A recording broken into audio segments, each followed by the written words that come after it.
All right, let's get the show really started. Actually, I'm gonna go see a man about a horse first. But I want to know it's working.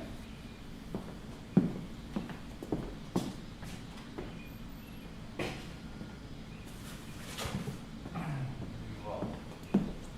that garbage can going.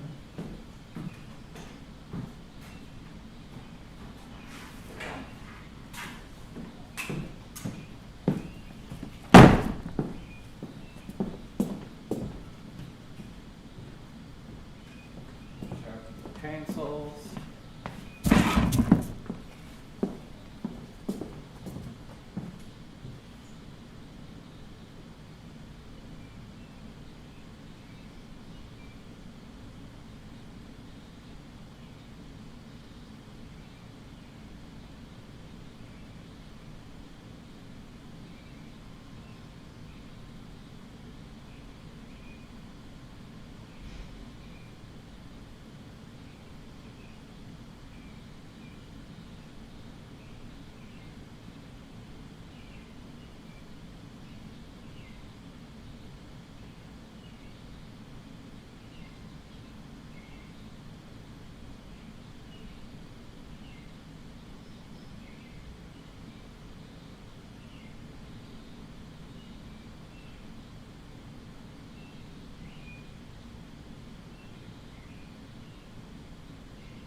Alright.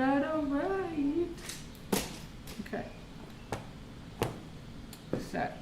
Are we set? Are we set?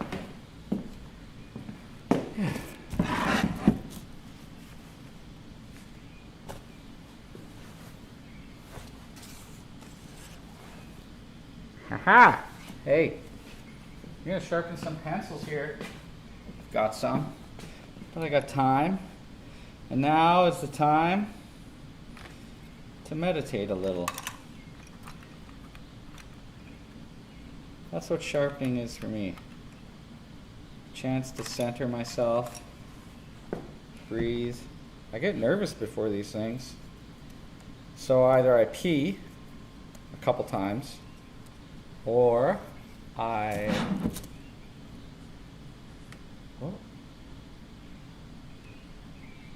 go do dishes. And I have no dishes today because I cooked at home.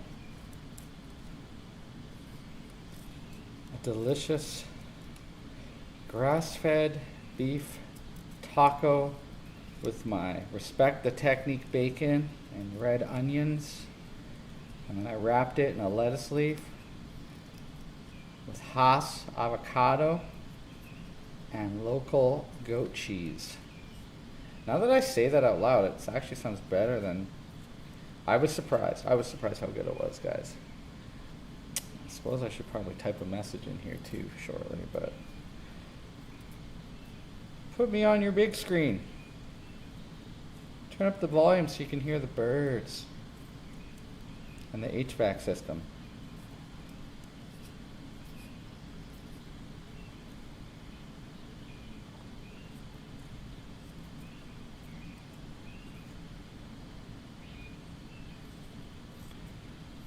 So I'm sharpening the charcoal. I'm not even drawing with this. It just, it was dull.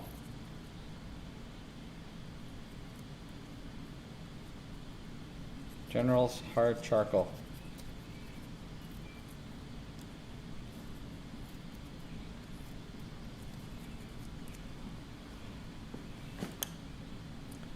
All my drawing stuff is real short right now. I've just got little nubbins of my stuff I used in previous weeks.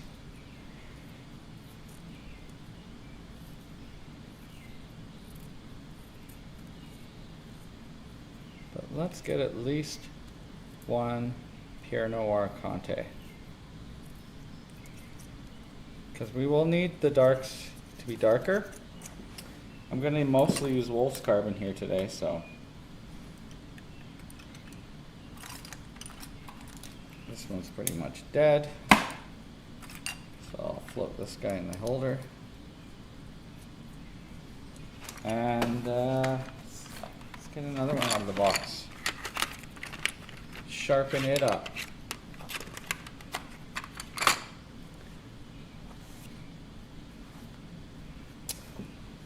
Get the old timer out. It's 5:48, so in 7 minutes I'll put the countdown on.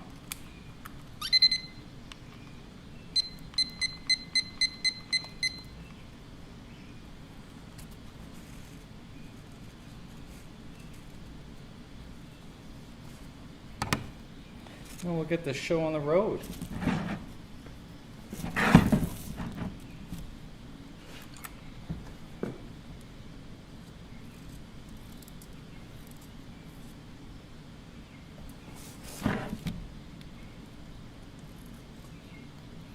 I can at least attempt to make this visually enticing. You can see how I sharpen pencils. I made a video a year or so ago because I got tired of teaching people how to sharpen a pencil properly. So it's on this YouTube channel. I would love it to get like 10,000 views. That would be cool.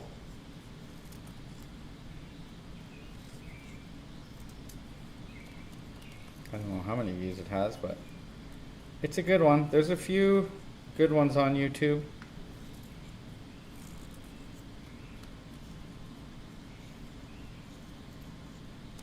We all have different ways of doing it as well. I like to give it a little twist of the pencil as I go, rather than running a straight line. It seems to help with stopping cracks in the wood.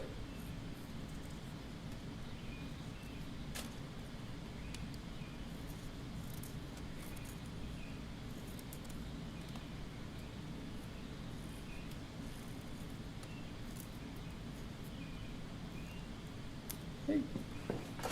This wood's really hard. Or this blade is really dull. I think the wood's the problem on this one. Sometimes you just get a bad box too. Buy them by the 100, and I've had it where, 10 out of 12 out of the box were unsharpenable, or were like this one, broken throughout. This might actually be the box. We'll see. Not giving up yet. It's kind of like that lottery. Finally, someone won it. The longest running jackpot. So long and so dumb that even I gambled, and I know the odds are not good, but it was just too high not to buy a stupid ticket. So I'm glad that's over with, so I don't waste any more money again.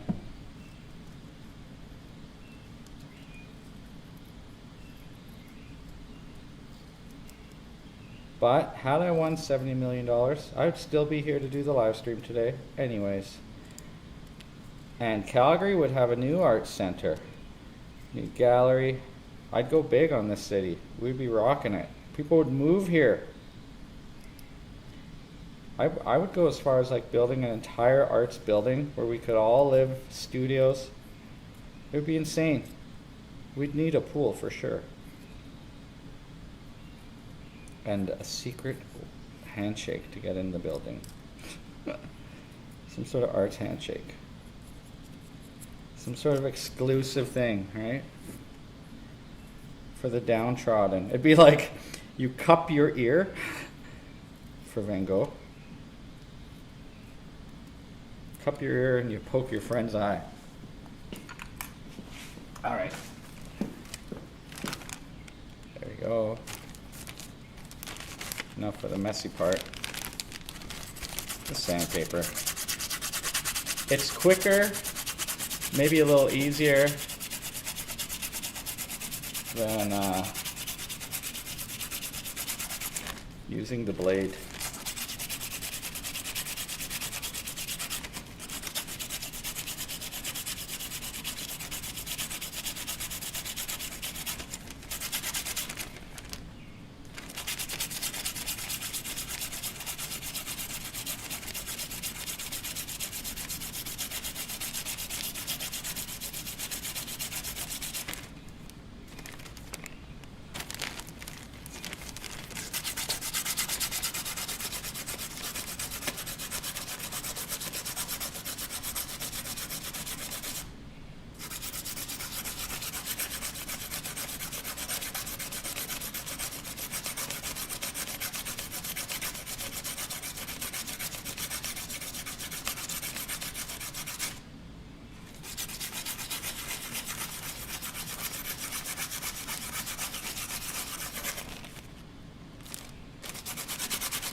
Perfecto. All right, while this little movie's going on, I'm going to sharpen some more pencils, but you will get a different kind of show. It's 5:55, so on the countdown, we go.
All right, hey my beautiful creatives, thanks for coming today. I ordered a book from Amazon on Leyendecker, and I didn't think it had come. Then I checked Amazon, and they had stuffed it under a wheelbarrow next to my house. So I called my neighbor, and I got him to make sure the package was there, and it was, thankfully. They didn't put it at my door for some reason. Luckily, I checked Amazon to see. So tonight we were going to do Leyendecker studies. However, I didn't get the book, and I'd like to do some pre-research. Plus, that's more of a painting and designing kind of setup. And I'm super busy, and I got to clear the studio out tomorrow, so I just have the drawing set up tonight. So I'm going to postpone that to give me a chance to look at the book and figure out what we want to study. And in lieu of that, I went through some of my images that I keep in my phone that I just come across. I screenshot them. So we're going to be doing two drawings tonight. The first half will be this leaning back one, in which I've put on this white stripe just for YouTube and censorship. And because Ophelia got me started, I will put this image on the side of the screen. It comes from a class I took with Brian Batista Atelier. And I've been working on legs a lot, so that's kind of my focus here. The second image I got off Instagram. I don't know how long ago I got it off there because I'm not going on there very much. But it's Cerebella Fine Arts or something like that. So it's by Spectros Photo as well. And it's already blanked out where it needs to be. So you can go on there and find it. But because it's a screenshot and I feel like these things are out there in social media, it's probably okay for me to use them here. So yeah, we'll do that split screen thing, or you can screenshot right now. Other than that, we're going to tilt the camera down and get started because there's no time to waste. It's Wednesday. It's hump day. It's officially summer. And those of you who are here in Calgary, you're going to be experiencing some rain soon. Your house will cool down. You'll probably want to stay inside and draw. So join me. I'll be tilting down. And we'll get this show on the road. The show on the road. All right. There we go. Back to the drawing. Whoa. Okay.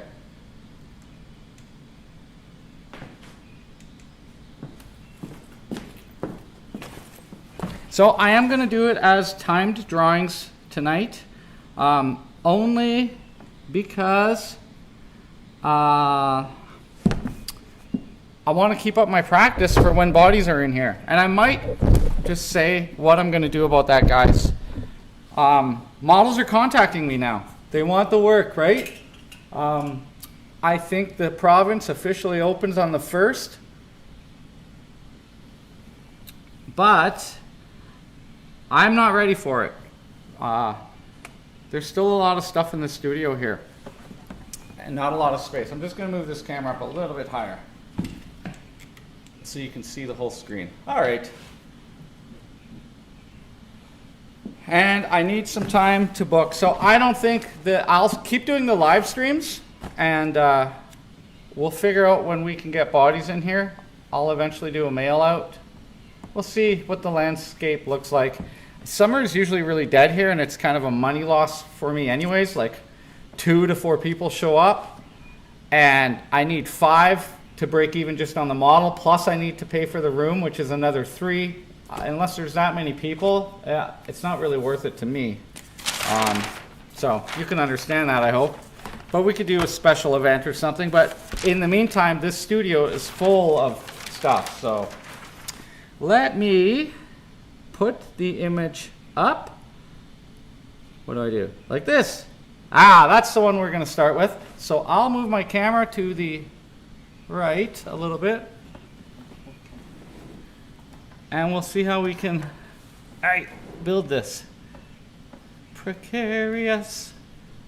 All right. That's better. Oh my God. This is where I need the camera assistant. Is that where we want it? Okay. Very good.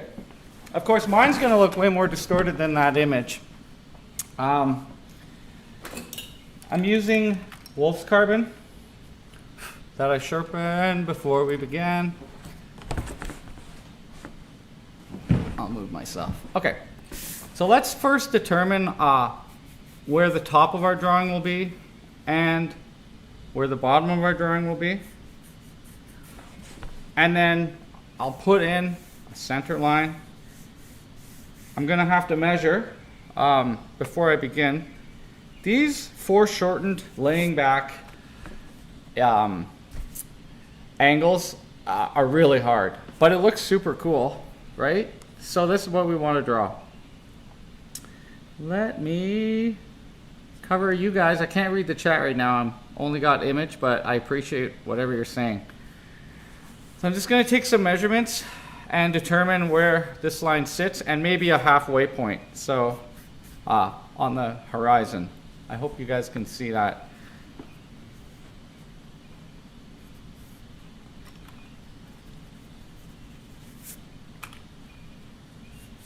So this month I'm focusing on legs, the muscles, those types of things. And then next month I'll probably work arms, and then August will be torso. And then head maybe September, and then we'll go back to school at that point in October. So I'm gonna do the lay-in 23 minutes.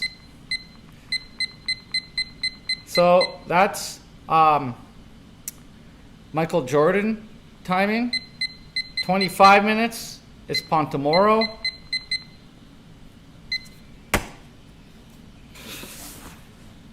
We'll see how it goes. Oh, I'm wearing an apron today and it feels very uncomfortable. Okay, so measure your model. When they're reclining like this, like 3/4 of this is legs, right? They're all up here. And then a tiny sliver is the body because we've got that foreshortening. So let me determine where the center of the image is about. It looks like it's under the glute. So I'll just give myself a little marker and softly toned. So I'm not using like the line of her calf maybe. I'm just trying to figure out the whole composition because I want to use quite a bit of my page, right? I don't want it to drift off either. So I'll use a little bit of a classical technique to block in the figure first, eyeballing it really.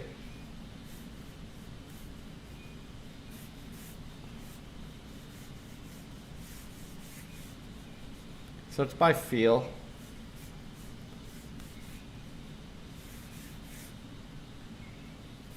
I feel like the foot would be around here.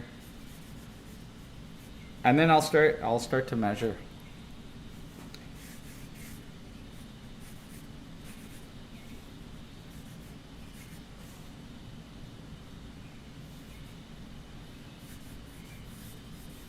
That's where the leg will be.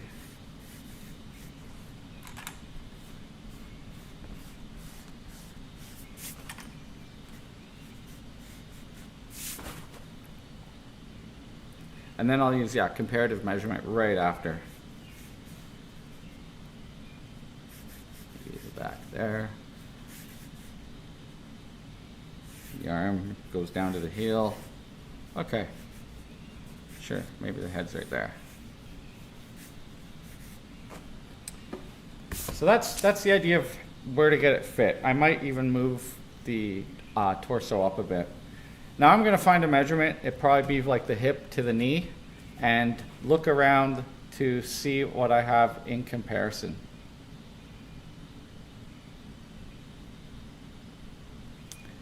The hip to the knee is equal from the rib to the chin. That looks about right.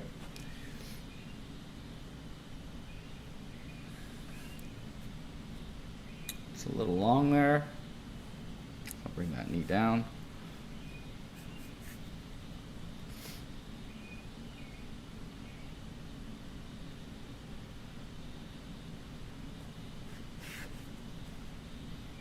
halfway is the fold of the leg. Okay, so I think I got enough structure here that I can start, oh, wait a second. Start sculpting some of this space. And because I'm focusing on legs, I'll start there. And I'll start with the roundness of the hips. You can also do this as a box if you want. You can see the model's acromion, or sorry, the hips, the ACES point. What am I saying? Acromion process. What? I'm losing my mind. Let's get the proper angle here.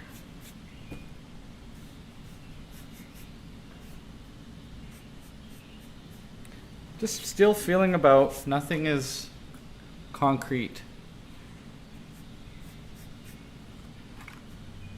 So I'm going to do it like a structural drawing at first, I think.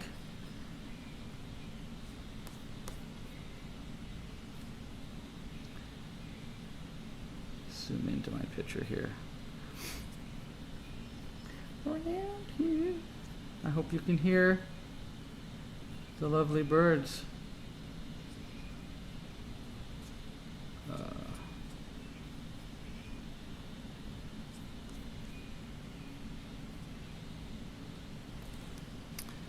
Okay.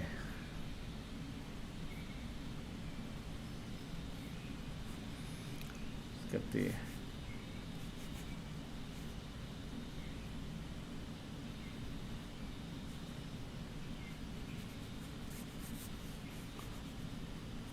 arch of the leg.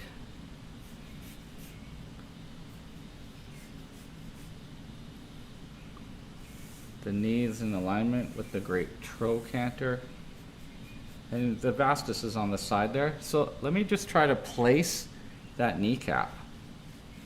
You can see it. It's the shadow is created on it. Now the patella is very small. But if you can place the patella, it really makes it easier to find your leg bones. And the muscles can sit on top of that. So the shadow's kind of falling down. The tibia, below the kneecap is the Tibial Tuberosity, and there's like a tendon that's attaching to it.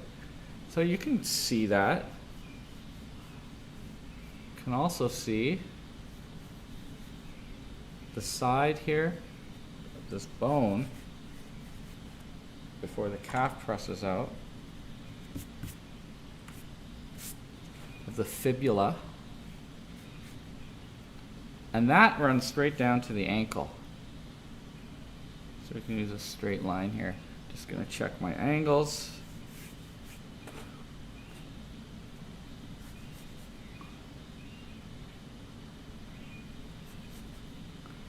Maybe the ankle's about here. Foot drops down.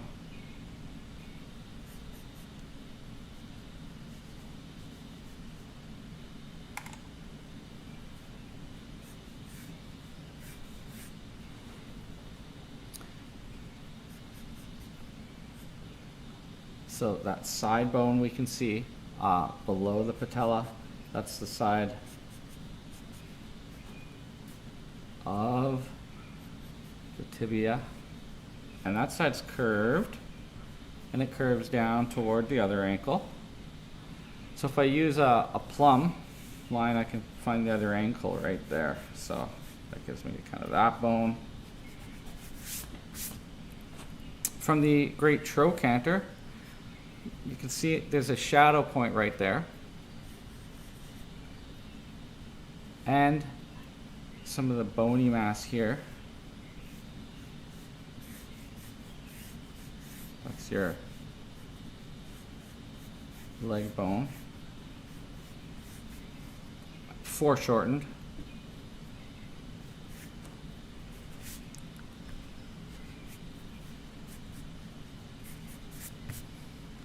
So there's the ACES, the hip goes up. So that's kind of the girdle of the hip bones, which would come down like this. We can't see in here, the area that YouTube won't let us have, but directly across, I can see the other ACES point. So I'll just put that in, and it scoops down, and it's stretching up to the rib cage. We'll get that in a second.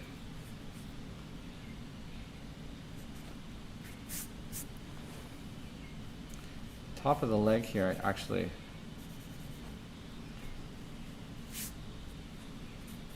doesn't go higher than it.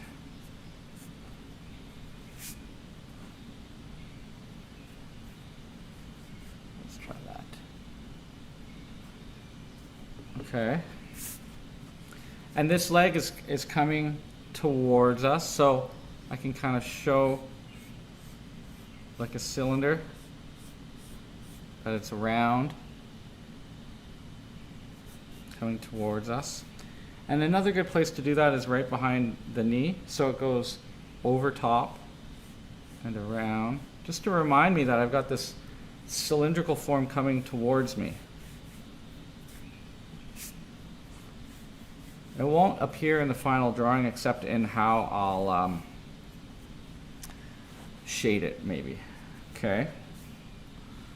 I'll do the same here on the lower limb, just going from the tibia there,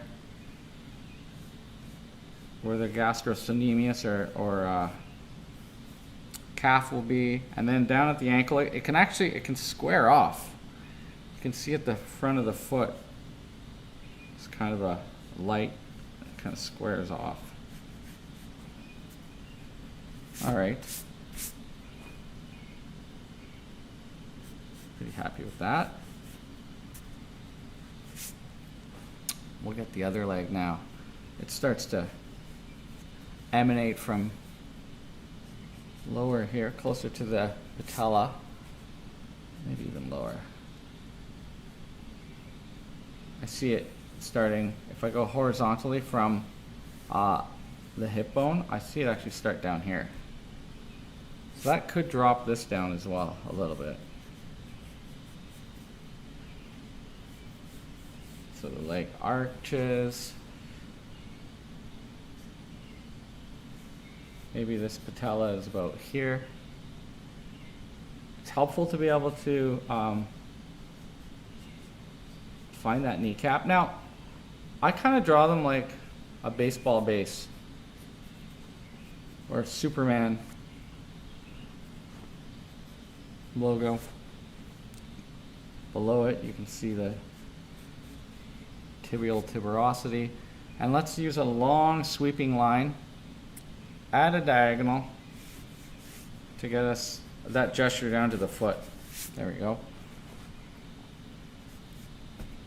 Just going to check the distance between these two on the model. It's equal to the width of the leg here. Just want to keep that relationship. I actually feel like it's actually more tilted this way. More tilted than this one. Because the hips are going down like this, so. I mean, it's art. We're not doing this exact science here, right? Bring that tibial bone down. Nearly straight. And we can also find here the heel, the calcaneus.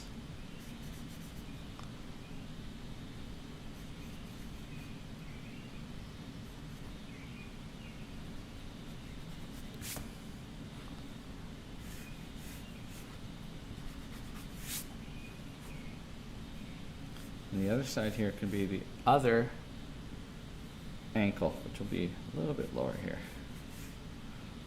I hope I'm right.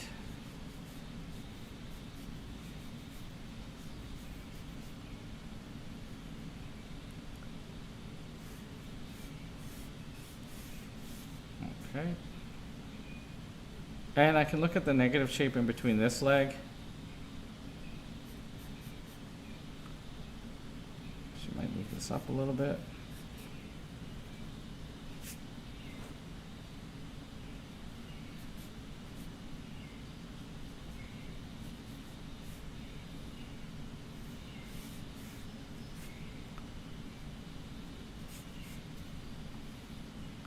At the calf. So this leg's kind of tilted back, but you can see the top of the foot here, and then it's almost like a straight line to the other side. But as it moves up, I kind of see the cylinder can go going down or away from me like this. It all has to do with where you think your eye level is. I'm going to have it pointed down.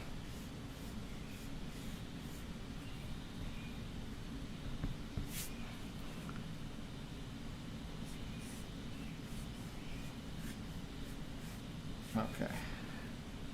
Soleus.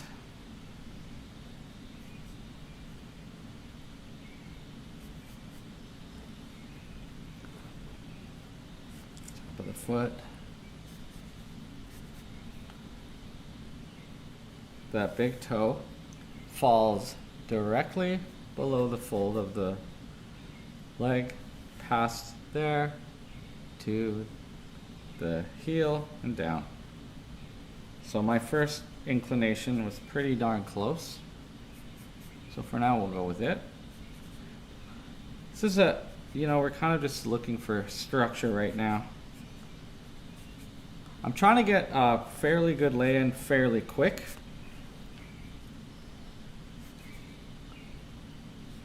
And then we'll do like a fast rendering. There we go. Okay, that looks good. We can show the roundness of the leg here, maybe.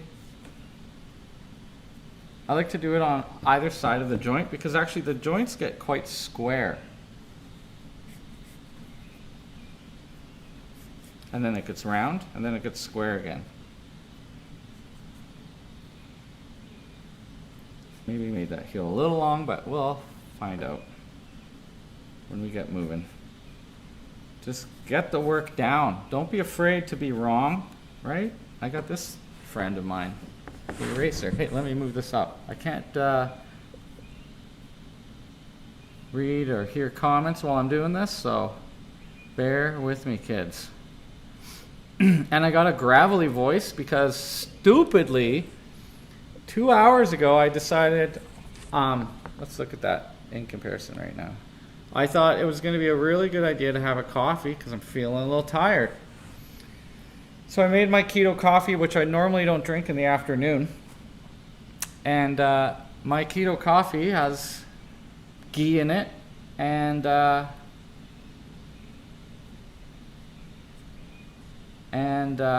coconut oil. And I put MCT oil in it. And I ate tacos today. So it decided it would be really fun to burn my throat out.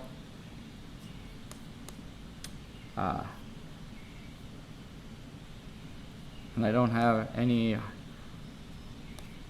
sore throat medicine here, so it's not, I do not have an illness. I have stupidity and dietary choices. But man, were those tacos good. Totally worth it. All right, where am I on this? All right. So I've got a good enough form for the legs. Let's move up the body. So it's a tube kind of going away. So I got the hips up here, and then I could go across. The belly button is going to be actually straight up from this ankle, right? Using a nice plumb. Belly button's going to be about here. So I could show the roundness of the belly. You can kind of see on this model the side of the rectus abdominis, same as here. And so rather than a tube, it kind of, there's a little bit more shape to it, down to the hip and then across to the back. Might just pull this all in a little bit, because I still want to have kind of a diagonal going there, right? Okay.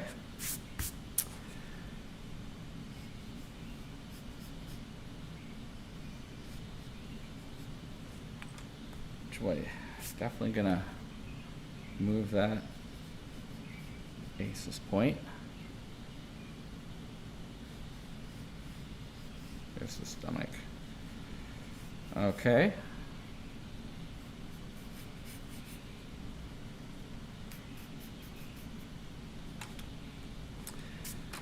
All right, let's keep moving it back. We've got the ribs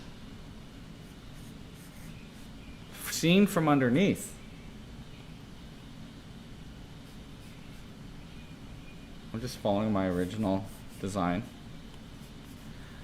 At a certain point, your skills will be fairly accurate, and you can trust them. Now, I've whited this out, as you guys can see, so I'm gonna have to guess where the shapes are. We'll just call them that, shapes. So, underneath the hips, I'm gonna guess straight up is one. And then we've got the lower back, the obliques, kind of like lats there.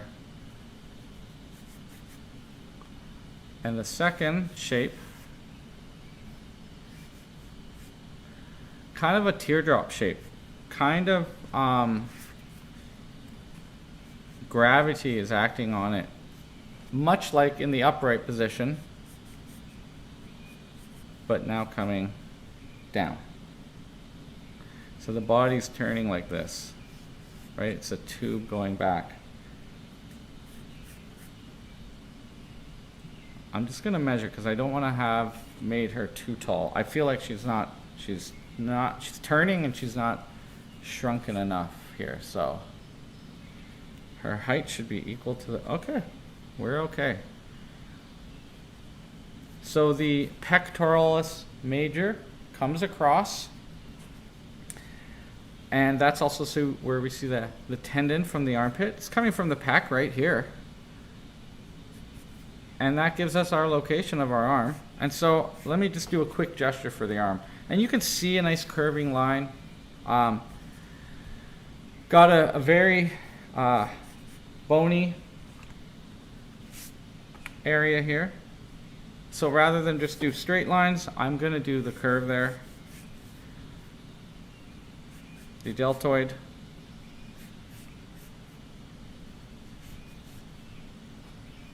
We'll simplify here. And the hand, let's just imagine as a circle for now. We'll get to that. You can see on the other side here the process there, but not on this side. So that's like, I believe, the bottom of the palm right there. If I draw a plumb across, maybe it's a little bit lower. We'll see where this ankle ends up. But I've got 1 minute left. So thumb, fingers going in. Squares off here. Let me show you the roundness of the forearm. Dips in. That little dip there is this one here. I mean, you can kind of see it. I'm just explaining it because I know it's there. Turning. Let's get the deltoid in too. Goes like this, something like that. I think I'll move the shoulder up. Okay, so that's, I mean, I didn't quite get to the head. We are going to take a break because we're speed drawing here. So I'll just tilt that up for you to see. I don't know if it's the same size on the screen or what's how that looks to you guys. Maybe I gotta tilt it more. Anyways, short break. Enjoy the music and the star countdown.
All right.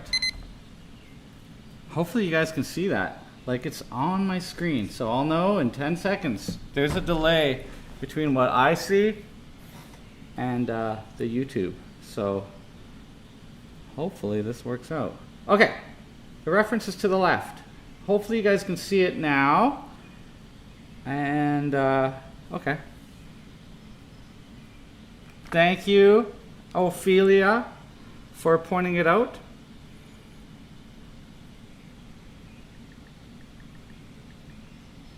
Let's get the show on the road. Okay, so I feel like when I look at this now, because I sat back for a minute, either this space is too big, but maybe I could push the hip out. They're not equidistant. This should be bigger than this. So I could slide the arm in. I'm just gonna, even looking at this negative space, that seems to be what I'm gonna need to do. I mean, I could go with it, but it's not quite correct. So I'm just gonna move this over a little bit, because it will drive me crazy later if I don't fix it now.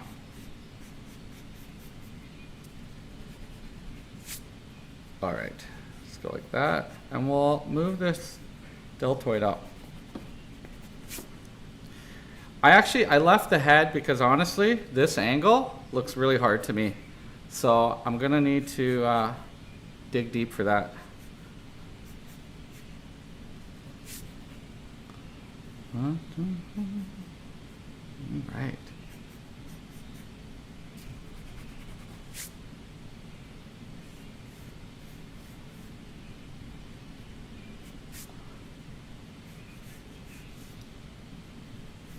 Let's go with that. So I'll just that's the bicep there. The head still ends somewhere down here. Make it a little more sloped down.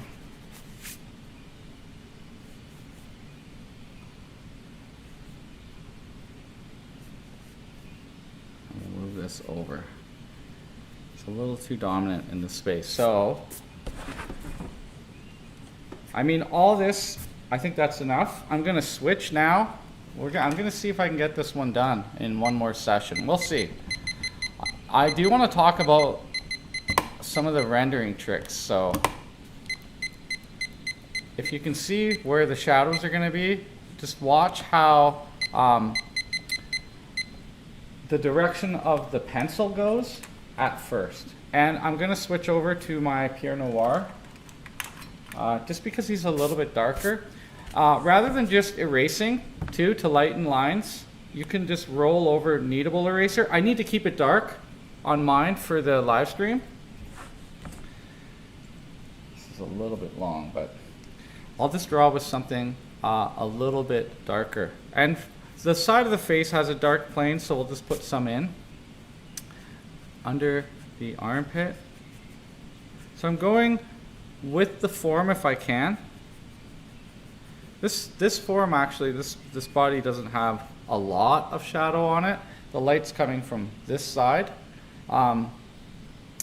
Let me go to my patella here. That's where I started. So I'll use a firm edge. It's not quite soft. I can rub my finger a little bit. It goes down the tibial tuberosity and back up. And kind of soft. So I feather the line towards the light. And then at the bottom of the tibial tuberosity, there's almost like, it's almost like a triangle right here. And then that line, which is quite firm, so I'm using just this part of the pencil, travels all the way down, turns,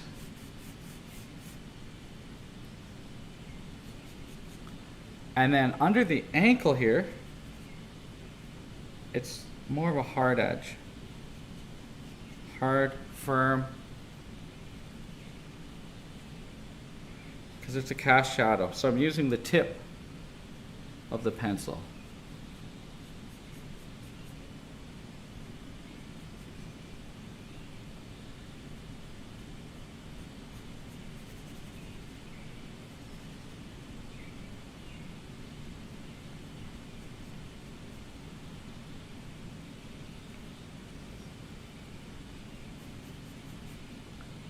Made that shadow a little bit big.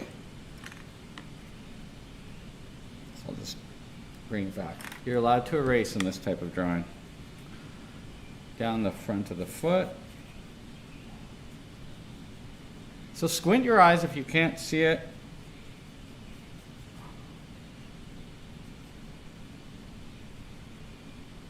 Hard edge across the toe. So I'm not going to shade it in yet. I just want to find out where all these things go first. I'll do the other knee now. It actually is across the patella. And a little bit on the vastus up here. Okay? Same thing, comes down, tibial tuberosity, and you'll see these little bumps. There's these little fatty pads under and behind the knee. And I don't know, it looks like a grumpy old face. And then down the shin bone.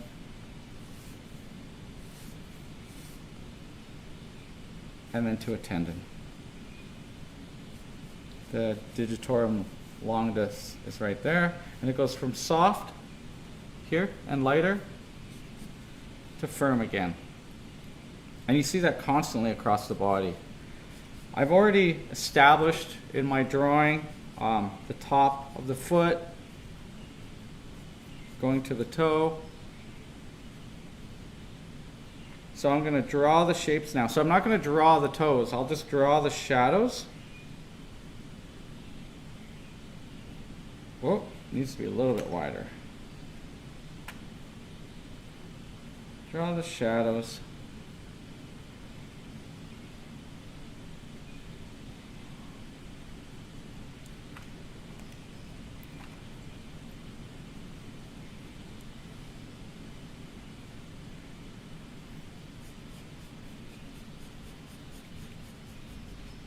Like that. There's a cast shadow from this side of the leg, just a little bit lower than the patella, and it's firm in edge, but I can sharpen it a little bit more because it is a cast shadow. It's describing the form it's falling on, so this is a chance to highlight this leg rather than what this leg is doing. So for example, down here it's going from the soleus, just the back of the calf, it's turning. So that's actually showing us the calf. And it kind of flattens out, and it actually is a gradation, so it's softer. And then it picks up all the shapes here of the tibial bone more firmly. So now I can just say all of this is dark. And it's really good to pull just downstrokes, only on the downstroke, so that you get that nice, soft, even tone. I might leave it in between there. I'm not sure if this is going to just be a floating figure or not, or if I'll draw some of the stuff the body's on. I don't know. Okay, now let's go up here into the just below the stomach.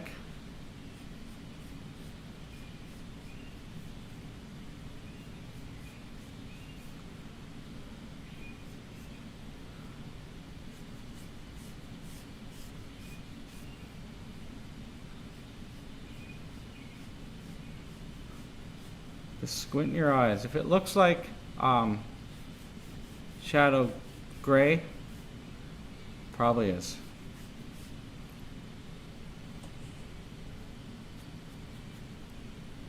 Just up the hip here.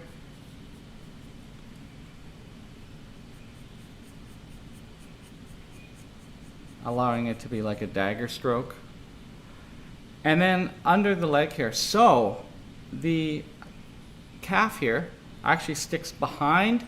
There's a tendon that goes in front to this bone here. Then the calf comes out from behind.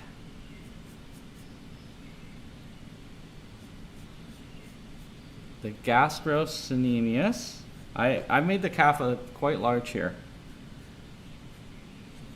And then it's pinched here to the soleus. Okay. So I want to get that in there. But from this tendon, and so from here back, you see that little shadow. It's lighter. And then I can pull across the contour. But basically, that's the tendon right there. So you want to go quite firm, if not hard, with your shadow line. And then it softens down around the muscle. There's a bulge here.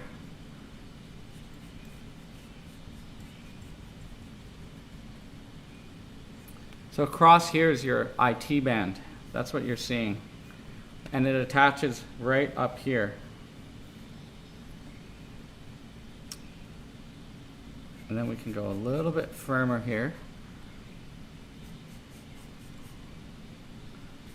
So I'm going to scoop the glute back. And then just do that downward pull. So that's dark.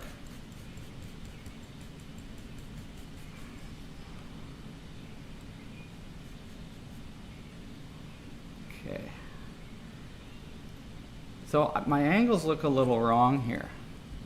I'm just going to pull this leg back, and I'm drawing the other side of the leg to do this. Oh, I forgot to set this. Let's say 20 minutes. Help me bring me just after 7. Okay. And keep it clean. My hand is already super dirty.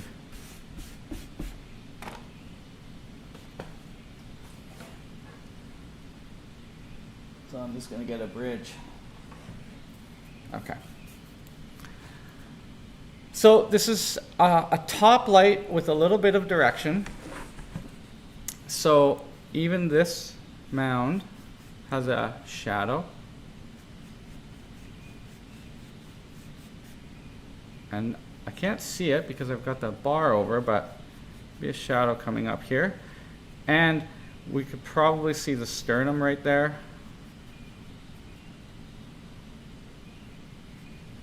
Same for the other side.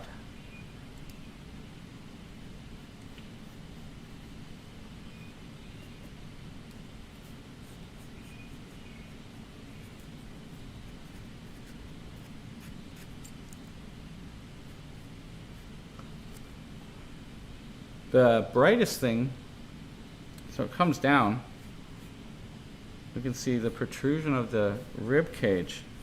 Actually move that over to the right a little bit.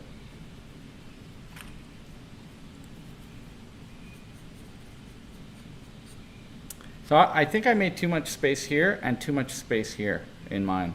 And by shoving the arm over a little bit, I can kind of make up for it. But really, I should move this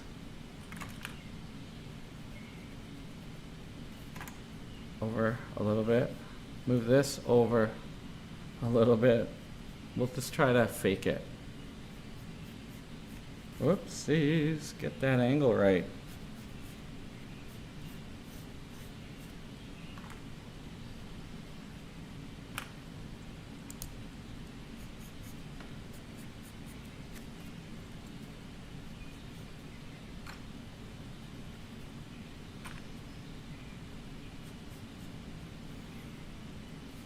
Okay.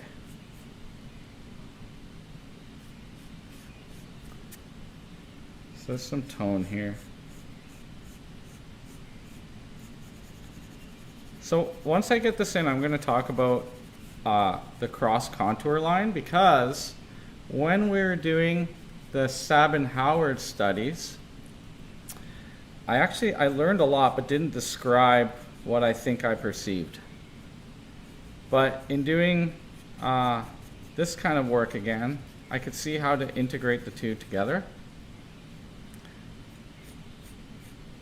effectively, like giving it meaning, I guess.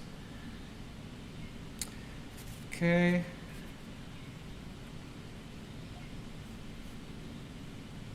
This ab coming down.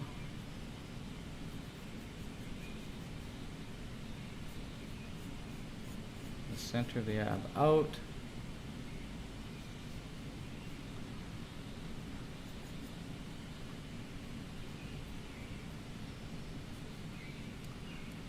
Let's describe the ACES a little bit more obviously.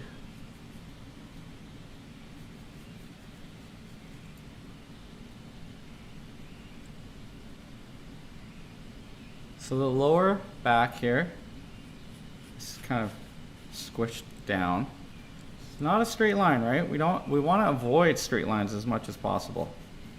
They don't happen on the body. But to imagine that this is lower and coming up, I'm gonna pull tone up. Even though it doesn't look that shaded, we need to emphasize that. And also, dark things have that look of gravity. The other thing you could do is do a thicker line here, almost like a cast shadow. There actually is a cast shadow, but this figure is on black, so you don't really notice it. But we'll do it just to help our drawing move along.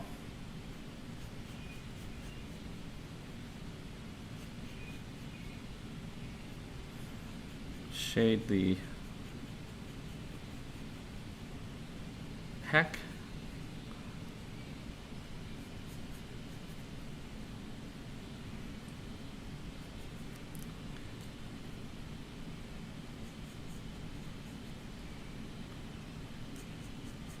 The deltoid coming down, down, down. That should be lower than where I drew it.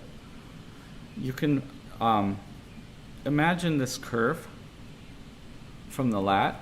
That will help you find where that deltoid goes. There's a stretch between the bicep right there and fusiform muscle, so it's bulged here in the middle and tapers in.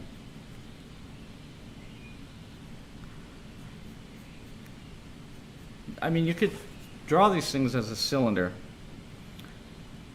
but the more you see, and the more you learn, and the more you know, the more nuances you can press under your control.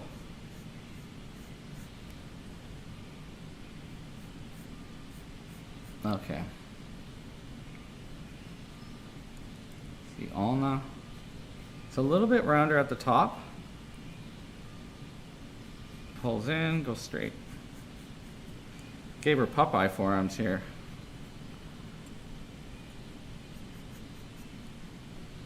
So we'll trim that in a little bit.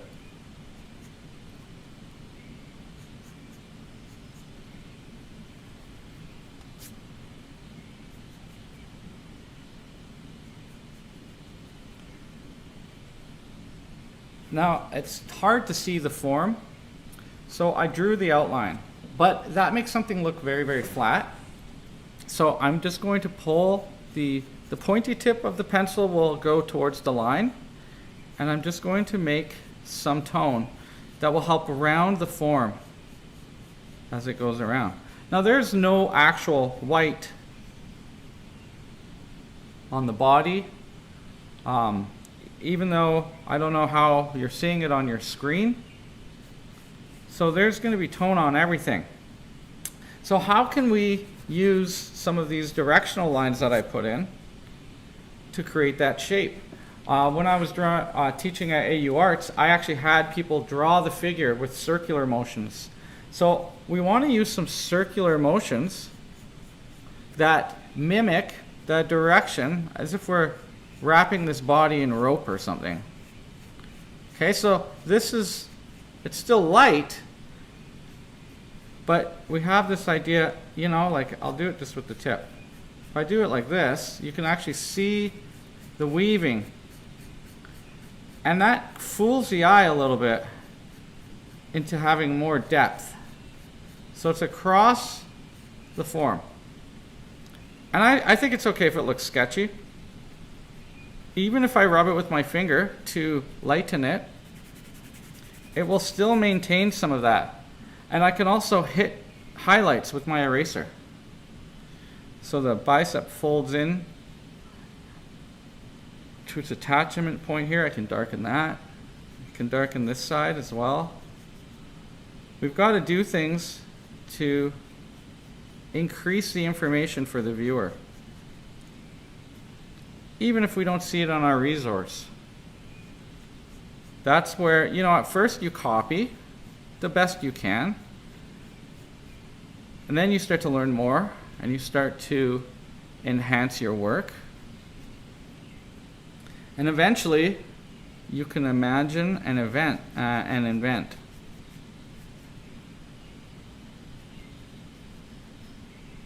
Or just enhance what you see with some of your knowledge. Okay, so there's the arm.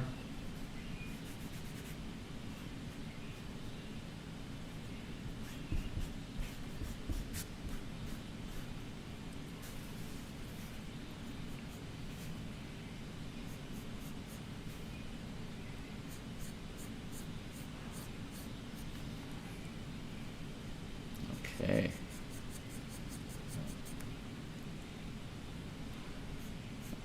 So the same thing with the leg. I could pull up, around, and over and mimic that shape as it's coming towards me. I'll leave some spaces so that, you know, hopefully you guys can see it. The top of the leg actually flattens out here after the rectus femoris, so the big bulging muscle here in the middle. I'm going to enhance that a little bit with line, because line does a thing too where it puts something behind. It can flatten things out, but you can also use it to enhance overlap. Maybe I'll put a small bit more dark line down her center line. Sometimes you see this with the trimming, however the model has decided to deal with her natural ability to grow hair. Here we see on the hip it's a little bit darker. But draw and follow the form as if they're right in front of you and you're explaining it in space. Along the edge of the core, I'm going from the dark into the light, just a little bit more, just because I can. Enhancements. So that's the cross contour shading technique. Across. So first we block it in with the direction of the form, and then we go across the form. And after that we do some cross hatching. That will come next. So the patella is not in the light. Turns around this medialis. Now I can start drawing in this other side of the leg as well. And because I'm drawing a line, it will put it in front of the other leg.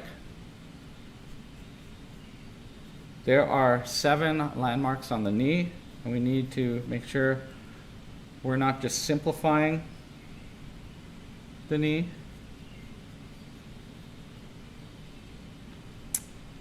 So I didn't really design this part, but the gastrocnemius comes down.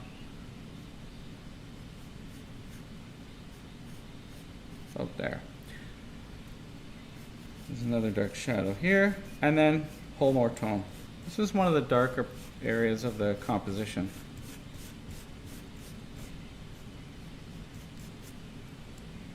And then I want to pull across the leg towards the center.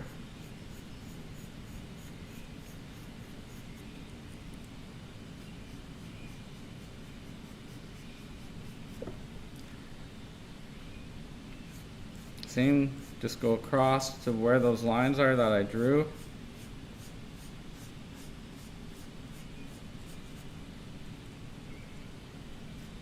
And a little bit from the outer.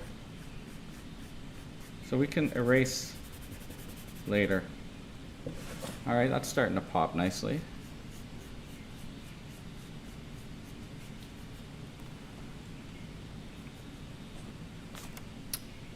Let's pull this over.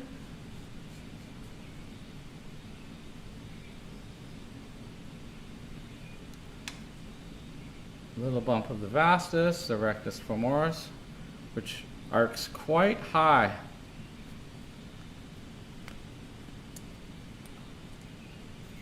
I'm going to go a little higher actually. If your hand isn't steady, make sure something is touching your paper, or go with that traditional grip. I'll pull around now. Give that impression of the form turning. This muscle actually sits down and attaches just above the side of the femur. What we're actually seeing here is bone.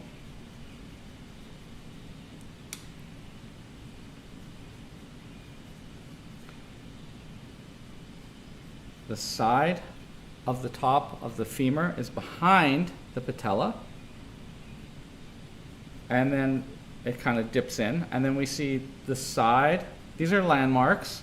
Anytime that the bone is surfacing of the tibial bone, it's got kind of two lumps. And then we have a dark shadow underneath there, and we do see some, I believe it's called the Pectoralis, a gently small curve in between the bone and the side. We don't see the gastrocnemius on this one.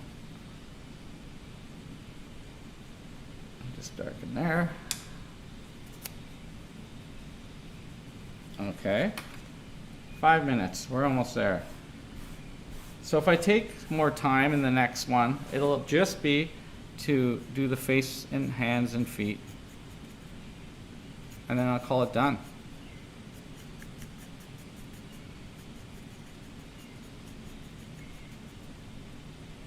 Wish I could see this area. You can pull around the rib cage. You can see that there's tone there. It's not a shadow, it's the darkest light, but it helps give you form. Maybe some this way. 444. We can see a protrusion of a few of the ribs. So let's enhance that as well.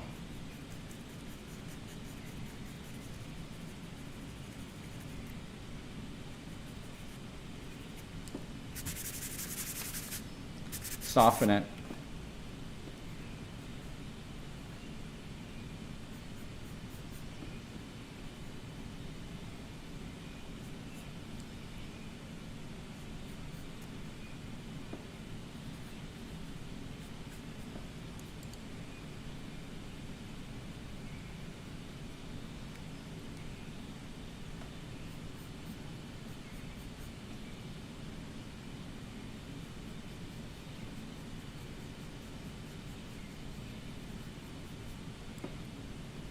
Looks like it's popping, right? Okay, let me just check. Hey, Greg's there! My egg pies. Can you hear them?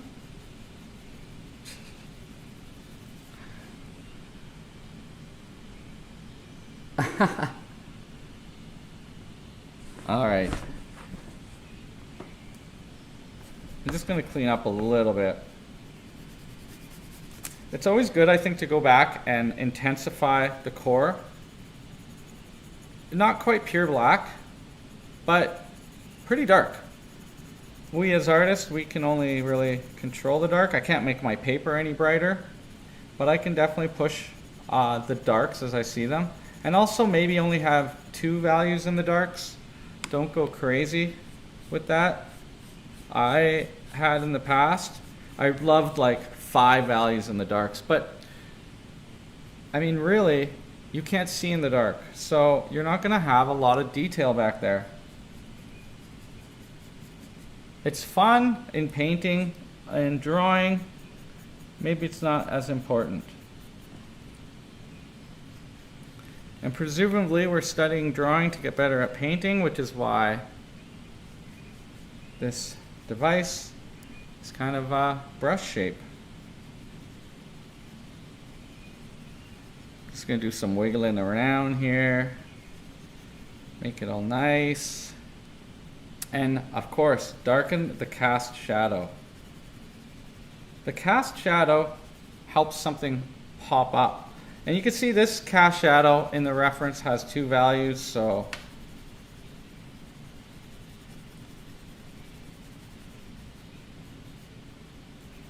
we'll do the same. We'll make one really, whoa, my pencil's sliding up, really, really dark. And this is why I love also using these pencils, because you can get black pretty fast. This is rough newsprint that Mr. Keith Springall gave me that I'm still using because I'm thrifty. If you give me free art supplies, I'll use them till the cows come home, or the magpies.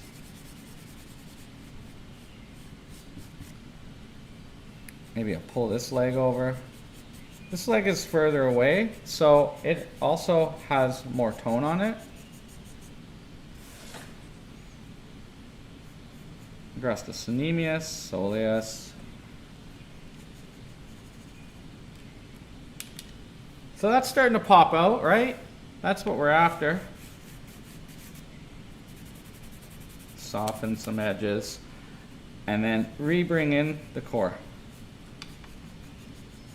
If you tilt the pencil at an angle and pull a diagonal between the direction of the terminator, the core, and the cross contour, I find you can get a really nice soft edge. And I'm saying that out loud for the first time in my life, realizing what I'm doing. That's how instruction happens. You know, because when you're just doing it, you don't think about it, but because I'm talking, I mean, teaching helps me learn for sure, but also I'm figuring out as I go what is I'm doing. It's kind of like writing those artist statements. Get someone else to do those. Okay, so we're going to take a little break here. It is 7:10, so we'll just take a 5-minute. And then I will do the hands, the feet, the head, and then I will call this one done. So I'll try to get it. Okay, you guys can probably see pretty close side by side. I'm not sure if for you, like if I have to zoom in the camera or not. It's kind of at a weird angle here, but that's closer. You see the proportions are pretty good. Wait, maybe I gotta tilt it for you guys. I'll probably suck in the stomach a little bit on mine. It's nice to look at it this way and see what's going on. And we'll do the side by each on the screen after.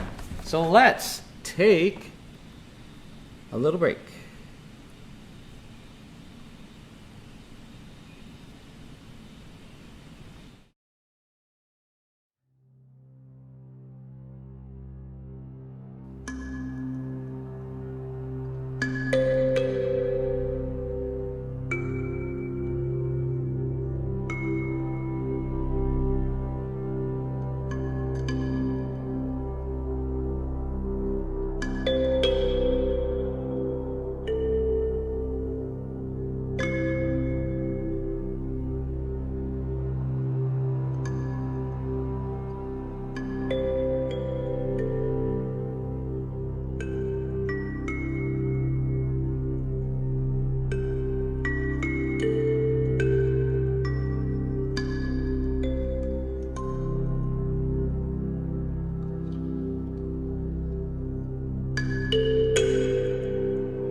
And we're back. All right. I washed my hands and had a pee, which helps me keep the drawing clean. Because I put a lot of tone down already with my darkest black, the Pure Noir, I'm going to go back to my Wolf's Carbon. This is a 2B, so it's quite hard. And that kind of allows me to pick up some of the dark and drag it back. But also, I have to press a little harder, and I have a lot of material here. One thing I noticed is that I don't have the big curvature from the hip bone here up to this rib. So I want to curve it in more. We'll see. I could be way out to lunch on this one. When I looked at it up on my screen beside, oh, there we go. I noticed that I lost that bit of gesture. In fact, it's still not enough. Let's go down further. Let's go down further.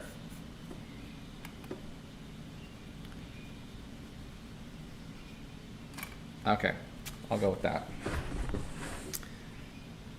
All right, so all the hard parts. good enough to, you know what? And this is sticking way too far out on mine. That will drive me crazy, so I got to bring it in. Erase that. And I can also, while I'm here, kind of erase some of the highlights. And it's good to erase the highlights not in a straight line. It's good to wiggle the line. If you know the direction of the muscles, it helps too.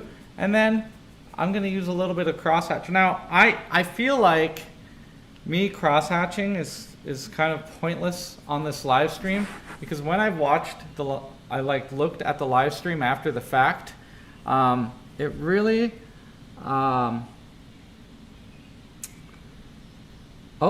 sorry, I'll get to that question in a second. It really doesn't show up because it's when you're live streaming, it doesn't pick up the full quality. So where do I get my models? So I have 33 models, actually more at the Atelier here.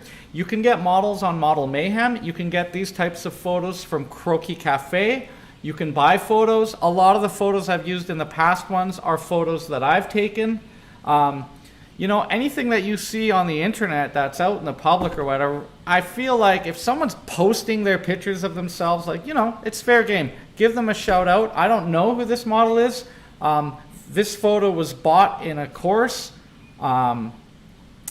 And basically I just have a whole file folder of model pictures that I haven't used yet, and I'm constantly having to catch up. I draw 3 hours every day, which in part is why I can do it so fast like this. But I think you need to do that much drawing homework to be a good artist of this, you know, of this type of art. I'm not saying that everyone has to do it. If you're a contemporary artist, you don't need to draw anything. You can just write words and buy stickers. Waka waka. But, you know, for a while there, except for the live stream, this was the only time I was drawing every week. And so I feel like my drawing skills went down. But like riding a bike, they come back. 2 models contacted me today looking for when I'm going to reopen here for the live stuff.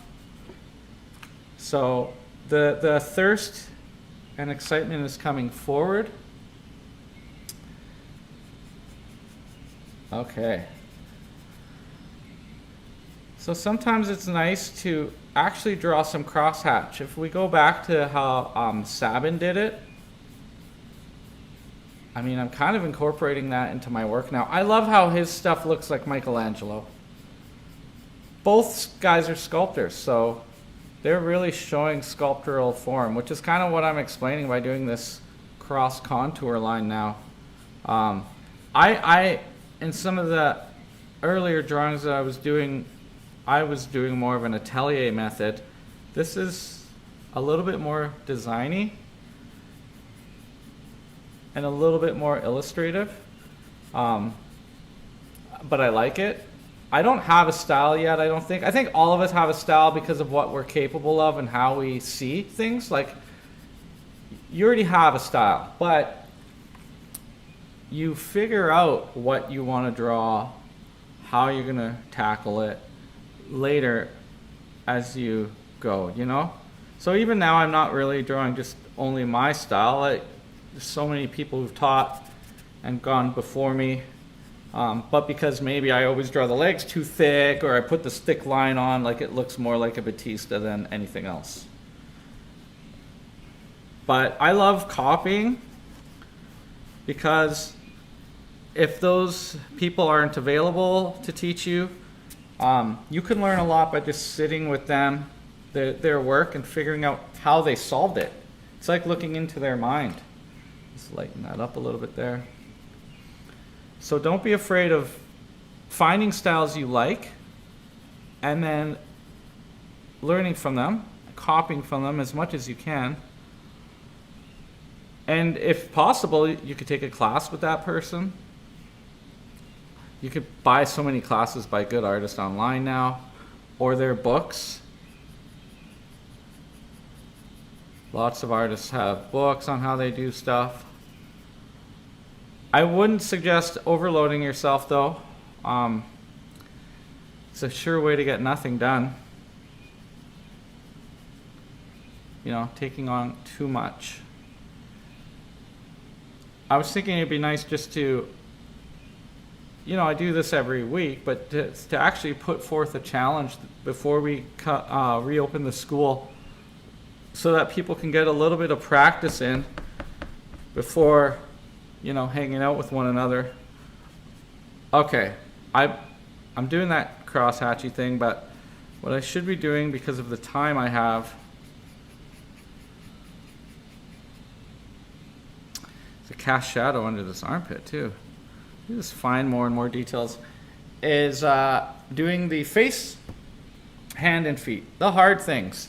Let's start with the feet, because they're physically the biggest things. And because this is foreshortened, if you look, these feet are as long as the upper torso. Look at that. Maybe longer. Oh boy. So that's kind of fun.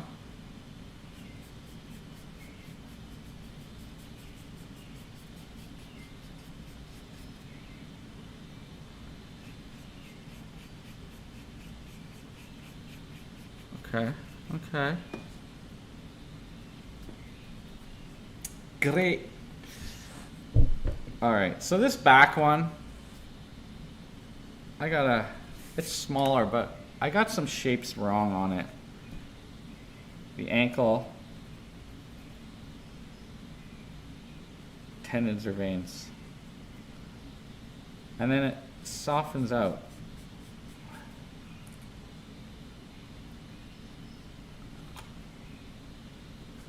Some crosshatchy stuff here. Maybe lighten the soleus a little bit,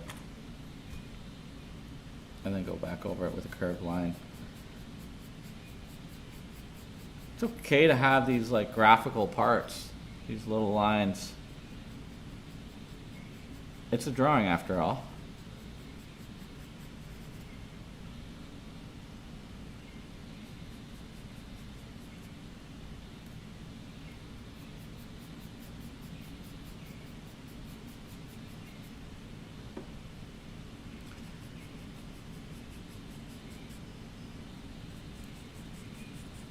When I was first starting art, most of the models were people I knew. You can also use yourself. Don't forget, you have a body, you have a face. You're sitting there for a long time anyways, might as well just look in a mirror.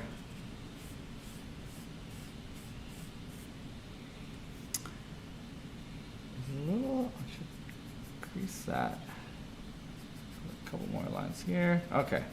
It's kind of like the way this 2B's working is kind of like an HB pencil. A split between the tendons. Okay. It's easy to get carried away and then turn this into log posts. We can draw this one all night if we want. I know that would make some people happy.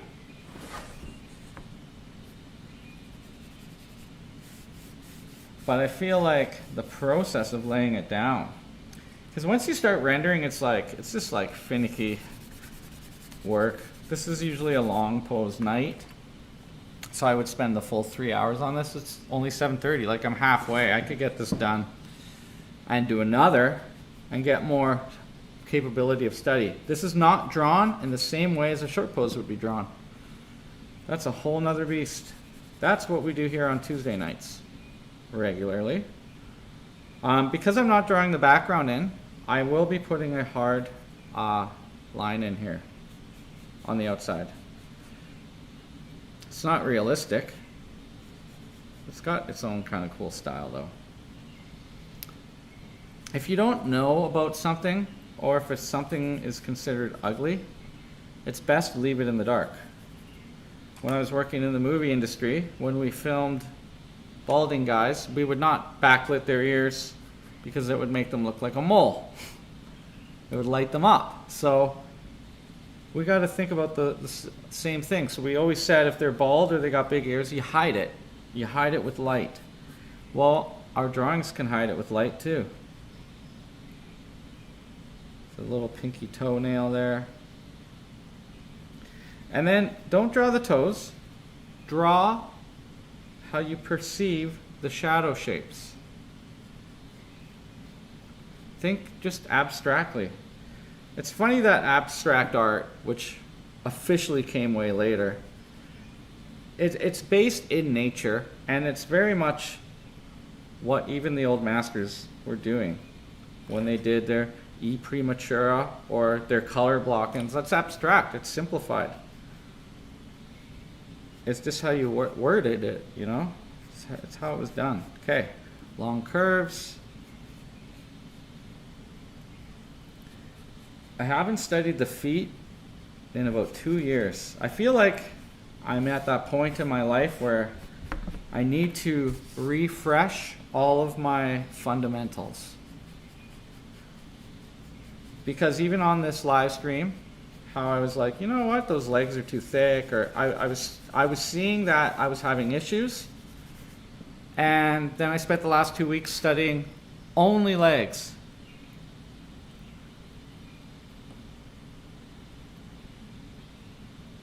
Oh, I addressed the question at CBAT school. My models? I'll do it again. Model Mayhem is a website that has, I think it's more for photographers, or Croquis Cafe. This one came from a class I was taking at Watts Atelier online. Croquis Cafe has the freebies. You know, there's tons of pictures, life models, friends, family, even your dog. We have over 30 models here. This city is fantastic for models. So many out there. Everyone kind of knows each other.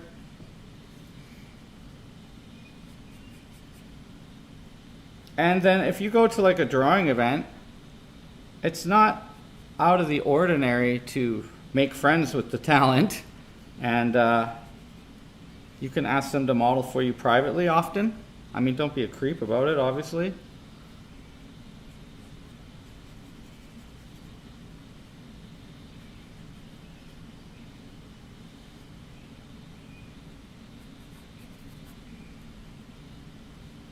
A lot of people, because I have an art school, they contact me.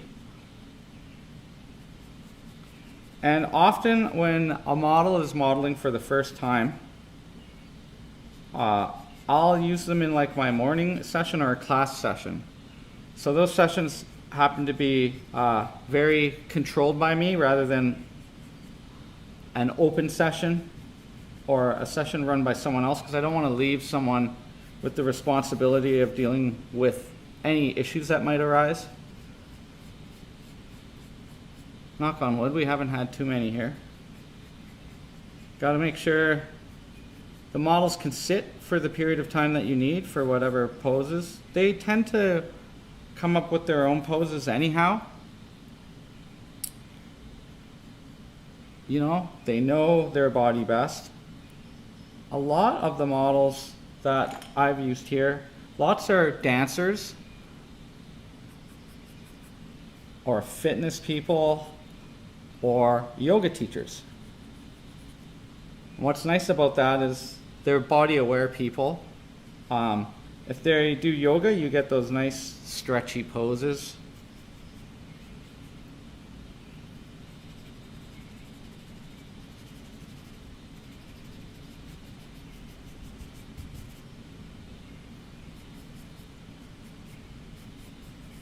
All the ones I did last were all photos taken by me. You can get them off the internet. There used to be a lot more free figure sites, like New Masters Academy. They posted lots of modeling photos. Croquis Cafe. I think you have to pay for Croquis Cafe now, and I'm not sure.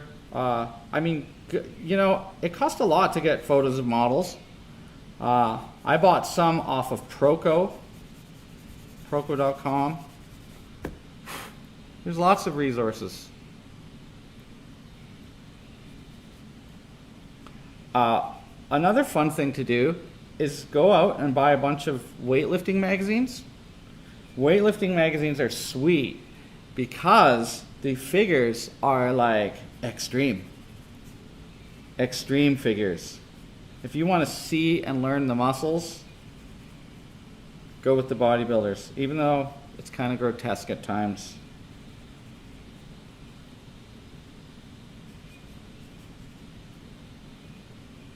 When I teach my muscle classes and stuff, we draw lots of like just the most pumped dudes ever. Because you can just see all the striations and separations. All right, the feet are done. That's it. Didn't say much about it. I don't want to go crazy over the feet. Whatever you spend the most time on is what the person's going to look at. And it's also whatever you're obsessed about at the time. So if you have a foot fetish, draw the feet more. Even though they're close, they don't necessarily have to have detail. I left kind of a lost edge here as well. I might just erase out a little bit of the tone I put on the heel here because I want it to pop a little more. Okay, now the hand. Oh boy. I can't tell if there's something being held or what in this hand. So let's just go for some of the big basic shapes and do it the same way. I'm going to take a measure of it too because it's about this long. Okay. I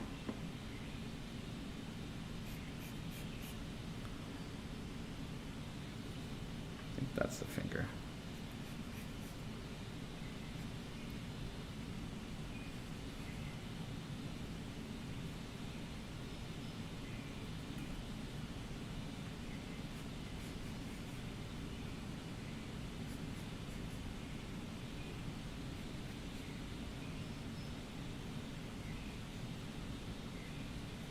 Oh, thanks, Ray.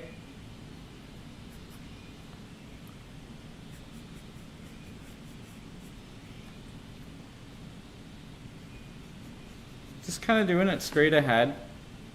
Not really, as long as I have that big circle defined, you know how much I allow the hand to go out.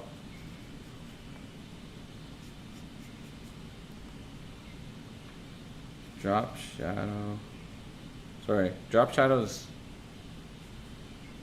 animation talk for the same thing.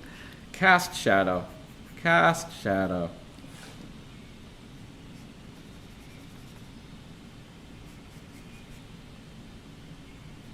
So I'm looking at the negative spaces.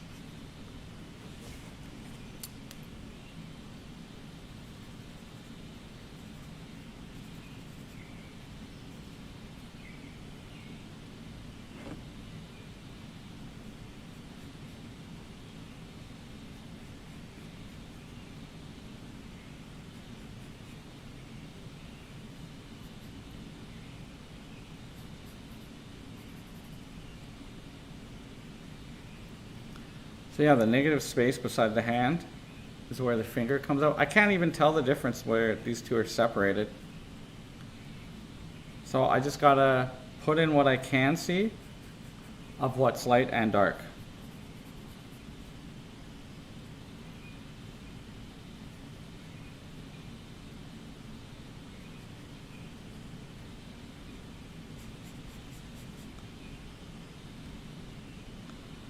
I feel like this finger sticking out is in the blanket or something, so.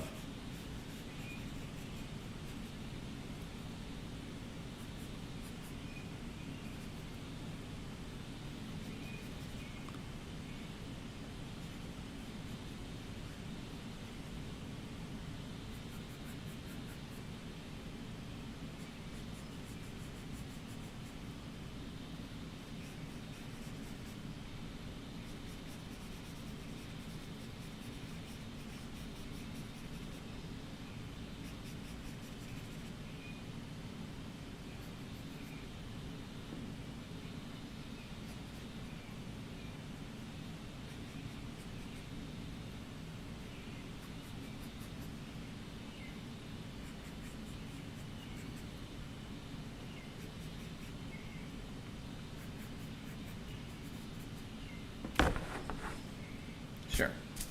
Good enough. Now the hard part. Now the hard part. So let me just see how I can straighten out here for you. I'm going to zoom in for drawing the head. And I'm nervous about this head. Heads can be hard.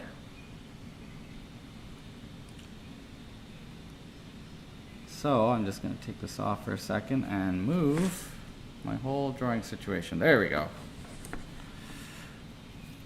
I'm not gonna try to draw a head using my head technique. I'm going to just draw the shapes because it's so abstracted. So here's the chin and the mandible. And it's all in shadow, so some shadow on the neck, shadow on the back side of the jaw. Oh boy. Okay, bottom lip. Whew, that's weird. Just judge the angles. Hope you don't mess it up too bad.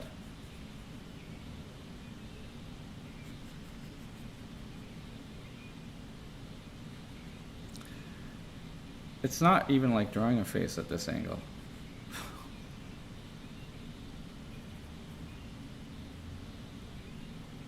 Keeping that angle there. Oh boy. So the nose kind of goes up a little bit. Keep the shapes the same. Curls around. This is actually a good angle to learn some of the shapes because they seem abstracted. Cheek, and the cheek goes past the deltoid here, so I'm still keeping the relationship. I might have pushed the nose down too much just based from this distance to this distance, but hey, I can zoom in even deeper. Wait. Okay.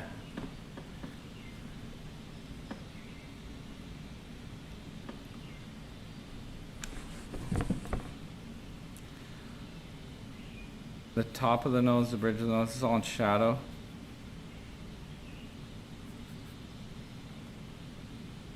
Get that cheek.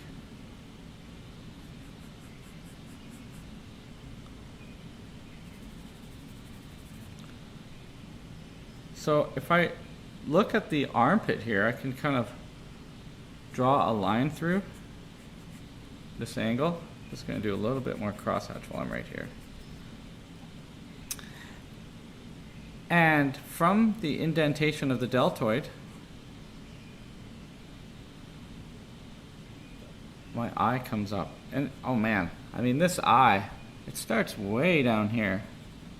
Whew. It's a weird one. Curving.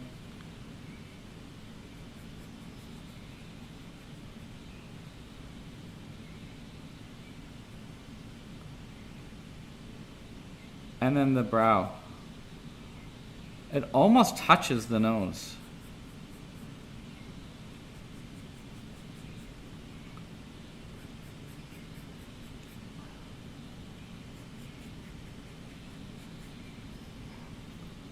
Hopefully that was enough distance. Okay, darken that up. Make that shape, I don't know what that is. Head. And then that curve of the forehead. Okay, you know what? It seems to look all right.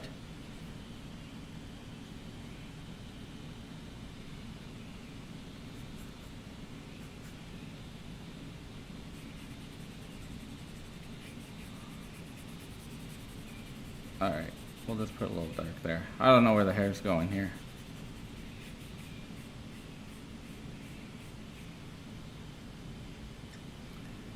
My chin is a little too far forward, so I'm gonna bring it down. It does look like a face, enough of one at least. I'm gonna just darken and bring this shoulder more frontal, so light comes forward. Dark pushes it back, so I'll do the mouth shape there.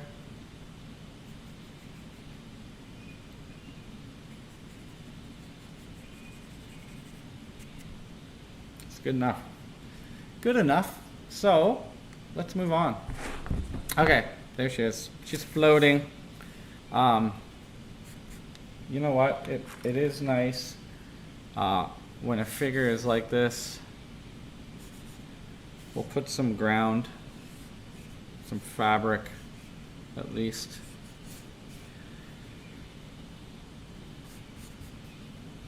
Let's see where this goes. And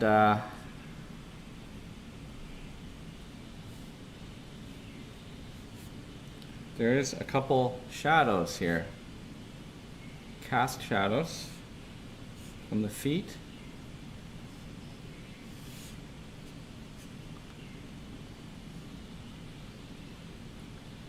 I'll just draw the negative space shapes. Now, I'm just going to pull them down strokes. It might take a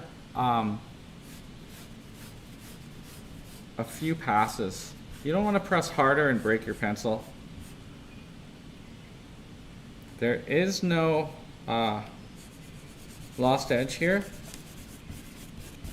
So, or here.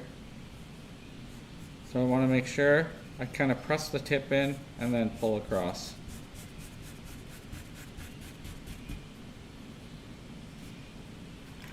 We'll pretend that this ground is white, but it actually has a tone.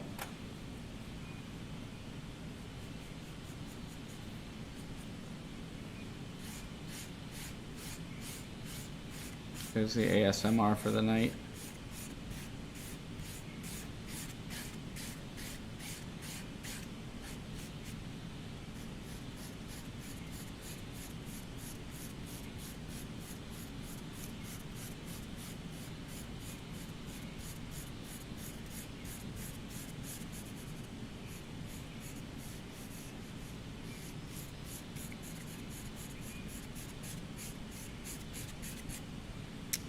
And do another pass, make that darker.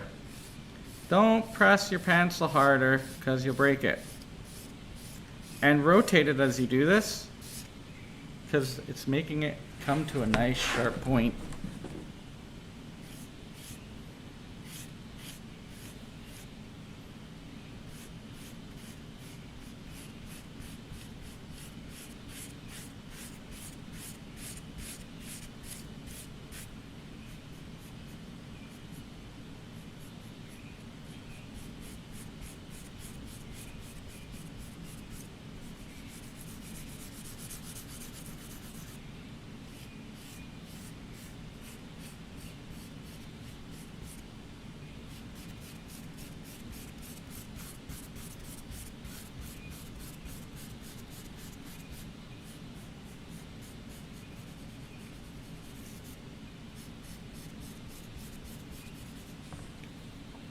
So you know what?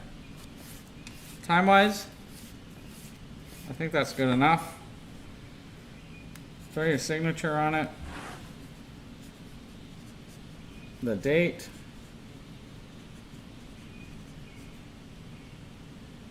I had to think of the year just now.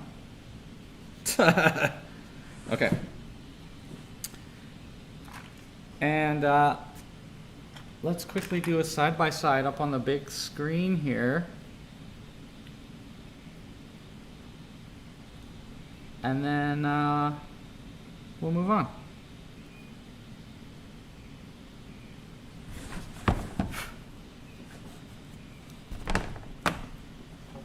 All right. I'll tilt up. Boop. There's a key spring all in the background and a skeleton. This is getting loose. Okay. Let me just zoom in a little bit. All right. I'm not sure how the exposure is for you, but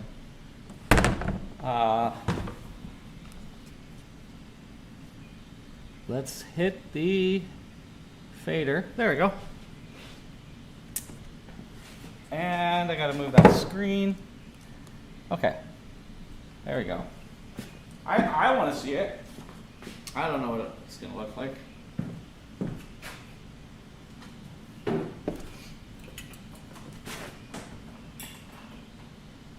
So I'm going to try to grow it a little bit bigger on my computer, just so I can get a little closer to this size. Obviously, I'm not drawing it the size that I'm seeing it. Mine's bigger, but I'm trying to fill the page. So let's see if we can get it close. Sometimes I draw it exactly the same size. I don't know. That looks fairly close. Okay, so obviously, my values are much darker. I'm really spending the time on developing the legs here because that's what I'm studying right now. That's what's more interesting to me. So this is far more developed than here, but it's there. You know, we don't have this data, so we're going with that. I have a feeling that side's far too high. It looks like it's jumping out, but hey, whatever. And this hand is darker, I guess. It's a little bit harder to see, so I'll just rub my finger on it. If you blend it, no one will notice, right? That's not important. Don't look over there. So you can see kind of the flat of the leg here. Like, I think there's lots more nice things going on in the knee, and that's only because I'm studying it that I know a lot more than I see. Okay? That's that. That's the first drawing of 2. So this last hour, we'll do a real fast one. Anyways, I don't think it's bad. I'm not gonna, my arm's more crooked, my arm's more buff, but who counts? It's art. Let's go on to the next one. So maybe I'll draw it smaller. Maybe I won't put as much detail into this next one. Let me just get this out of the way.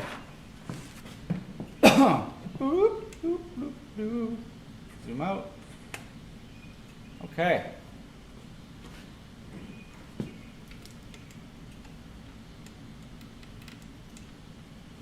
Next.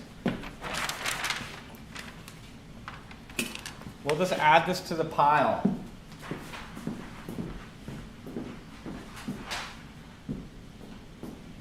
If you'd like to see all my leg drawings, I have been putting them up on Instagram.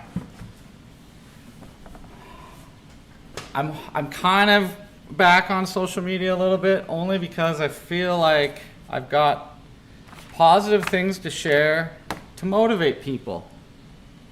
Keep them going, keep them happy, because that's the hard thing, right? Okay, well, I'm throwing out this file was called Laying Back Practice Please. Because obviously I wanted to promise myself to do something. Guys, keep a folder on your phone. Keep a folder, like my phone one is almost empty now. I've got ravens and a bison, stuff like that on the phone that I still want to draw. And I don't do those types of drawings here at the night. So find yourself something. I'm gonna draw my friend Sarah Anderson. She's married now. Very excited for her. It happened like 3 days ago. So 25 minutes. We'll do Ponte Moro timing. Now the reason why also I want to draw this one is we just did thick legs, compressed body. This one is elongated and like I'm gonna draw things a centimeter thick. So we'll see how this goes. And I'll just do it all probably in the Conte so you can see it. You can see my mistakes. I mean, it's not ink drawing, at least. Let me put my image up. For me, not for you. Okay. So if I do make the quadrant and limit my space, I'm just going to carve out where I think the figure lives. Most of it's on this side, and then there's like this long leg that goes way over here, and it's skinny. And then a leg that kind of goes like this. Just do gesture.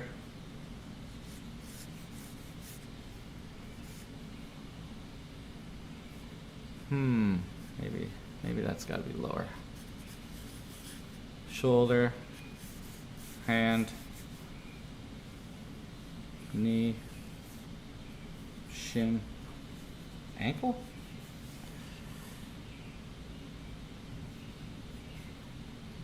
She's a ballerina, so pointy heels,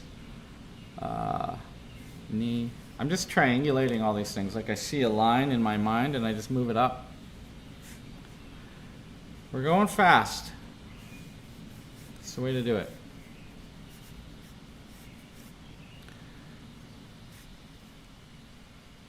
It's all part of the training. I mean, if you want to get fast, when Luke is back, come here and practice short pose with him. It's a real workout. Okay, so the belly's around here. I mean, every time I draw, I use a different way. You learn a bunch of ways, and then you tailor it to the needs of that particular day and figure. And also, right, you got to keep yourself engaged. So you might be sick and tired of using the same method over and over.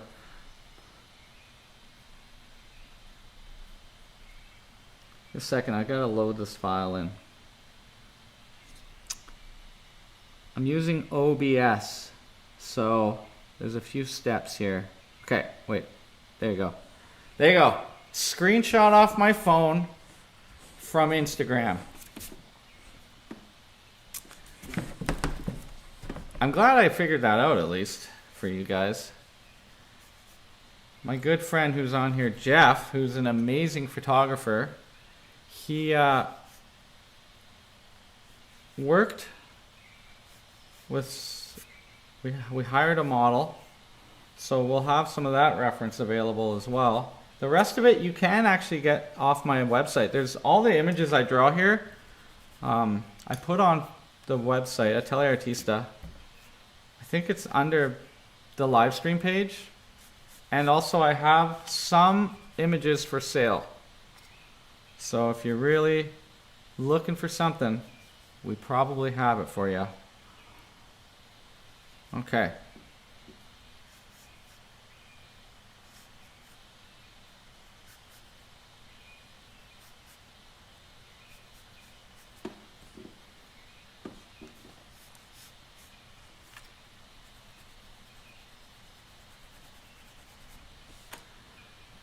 Traps, neck, Where's the head gonna be? Maybe I'll use the technique for the head. Ear, jaw.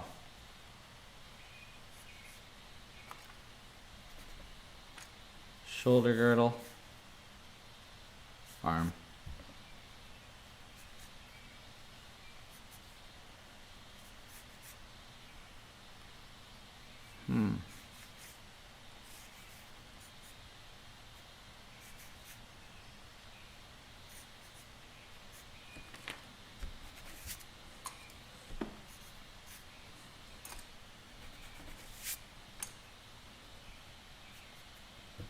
Look at that negative space back there.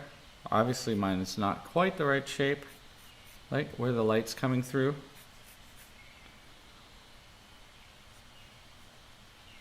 Okay, so I mean, that was quick. 8 minutes or so. I got the layout, enough of where I want it. Now I'll just start going through. The body looks too wide, so I'm gonna cut it in. I could be wrong. Find out where you do your distortions. That's where I'm going to begin.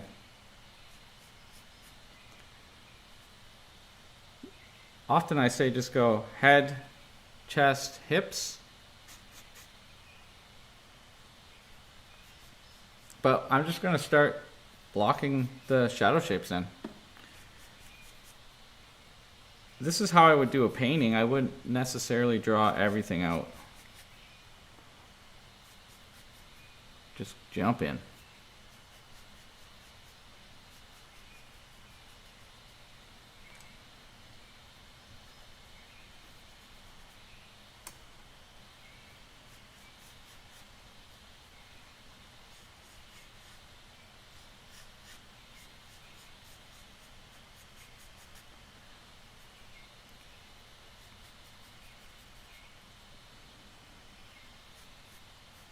You have to guess this stuff here.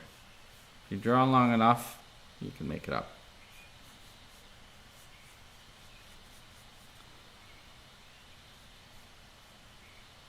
Cast shadow. Travels along that mound. The light source is coming down like this. Maybe we can draw that bit.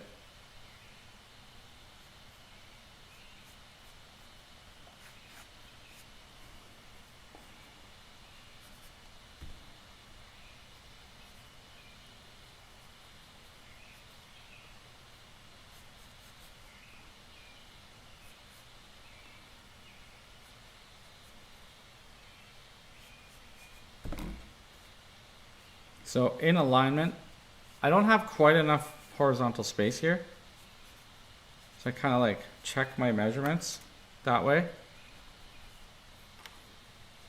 But I can make up for it by covering that area with the cast shadow. So I lucked out on that one. Cast shadow, that's when you see these lines, that's the throw of the light, that angle of the light is being told to you. So there's little clues in how you can deal with some of the problems that you're going to run into. There's also a soft light coming from that back window. Mixed source, right? If you're just starting out with drawing, I would only do one source of light if possible. It just makes life easier. Like Caravaggio.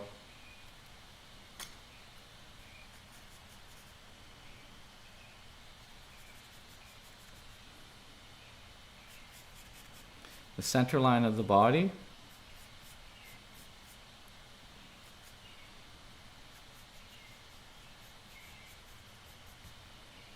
We'll use some of the Sabin Howard techniques that we learned of, it's kind of like enunciating things. Like I'm drawing that more dynamic, more shape than actually I see.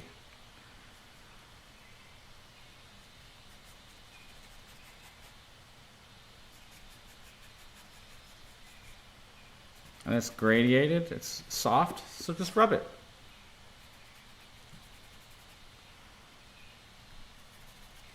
Maybe I'll lighten the top bit a little bit to catch more light.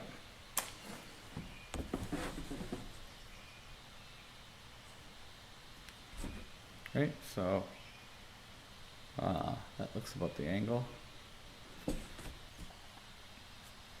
I'm gonna pull this shoulder in a little bit.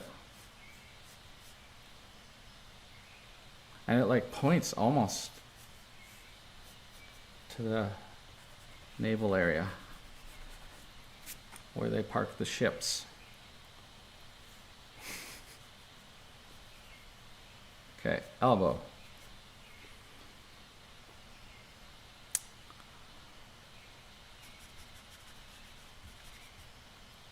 So there's a line there. This is shadow. I mean, this is pretty much straight ahead drawing now. Like I've got a little bit of a basis.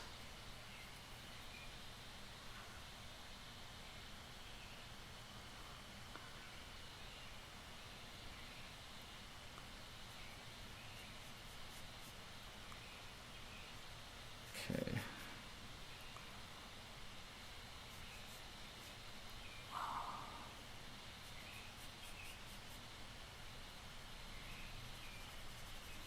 The darkest value. And that's where the ulna is, right there. So that's kind of gives me a place to work from. There's a lost edge here, right? I'm not going to draw it. I like how it just kind of blends in. I love lost edges so much. Takes a while to like not draw over them. Your mind wants to fill in those areas because it knows it's there, but you've got to draw around that stuff. Avoid it. I went to study in Holland to study Rembrandt, who was great at lost edges. So I would suggest looking there. Maybe Velázquez. Henry Yan, also great at lost edges. I'm just going to draw a box for the hand. It lines actually with the belly button, so I'm just going to pull it to the right. Right? If I use a lot of plumb lines here. Plumb.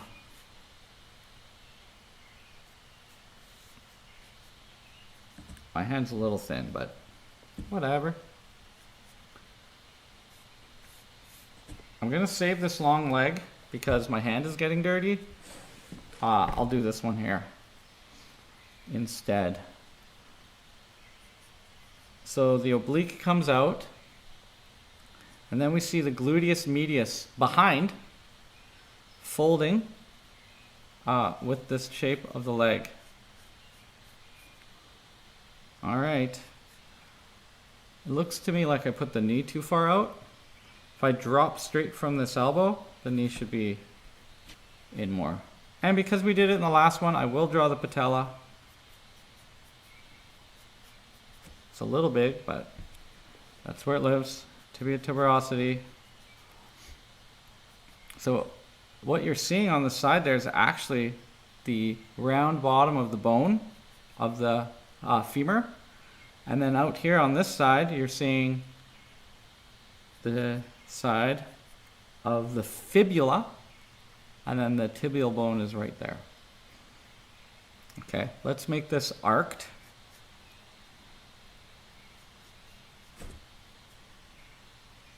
Rectus femoris. Vastus lateralis, the lateral side of the body.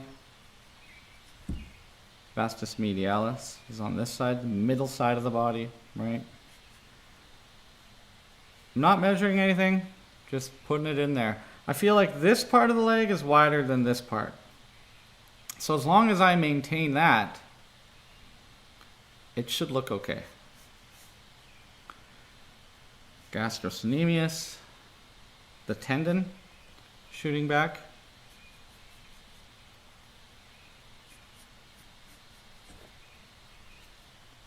And I'll just do a little bit of form. It's the lower body, so it tends to also have a darker value. The fall of light, meaning the light is closer to the top, just means that you always tend to have dark shins, and legs are darker than, say, the chest and head area. Okay.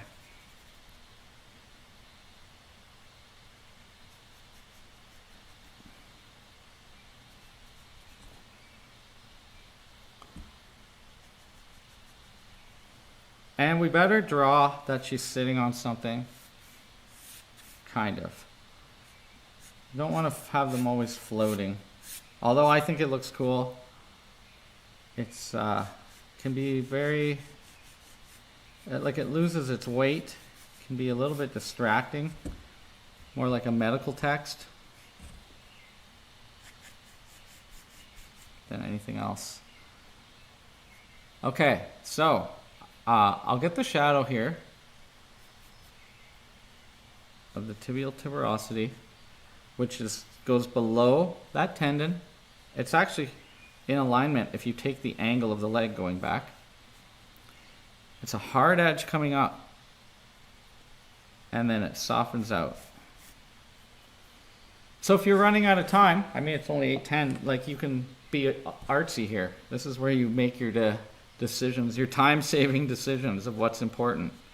Because I got the center of what interest most people will go for, and you can grow out from it. Like maybe I don't even have to do the hard leg. Maybe I don't even have to.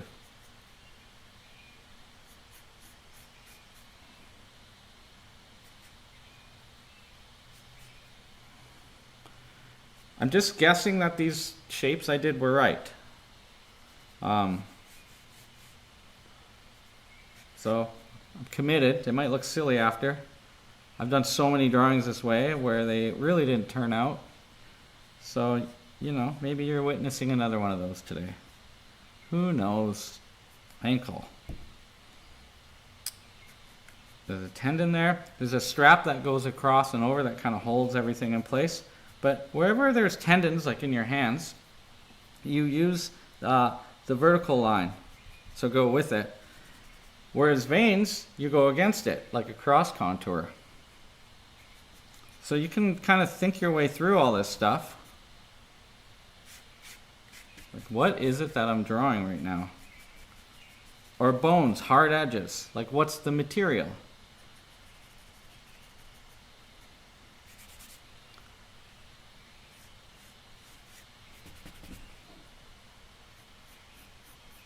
That's not a hard and fast rule, but it works a lot of the time.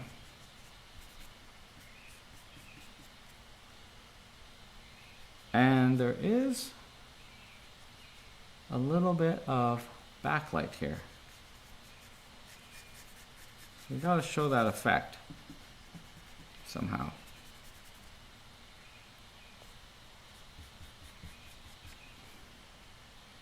It's even more fun if when you're painting you have different colors of light.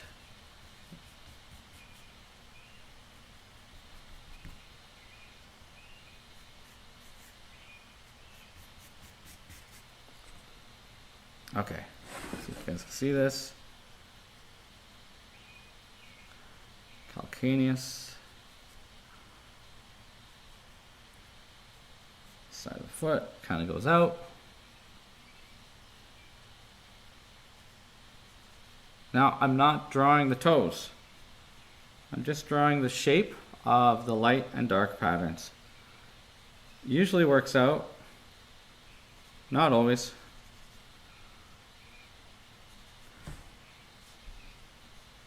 But I'm also often like, I don't think drawing the feet's as important.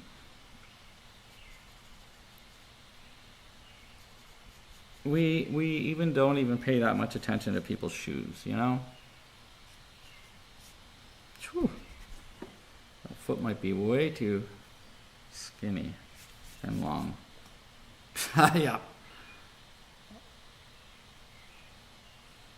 Well, I'll live with it for now. Do the same with the fingers.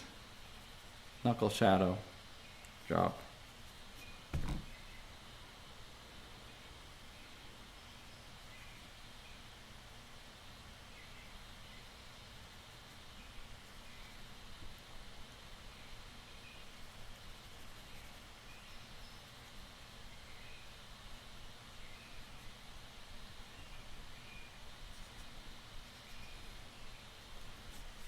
Draw the tendons. Why not? They're there. And a little light on each knuckle and on that thumb that's going by the leg.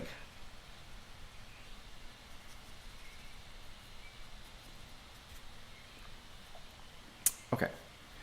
Side light. Using an angle to go through it, drawing through that form. Hip. And it crosses through the middle of the shoulder. So plumb line or negative shape.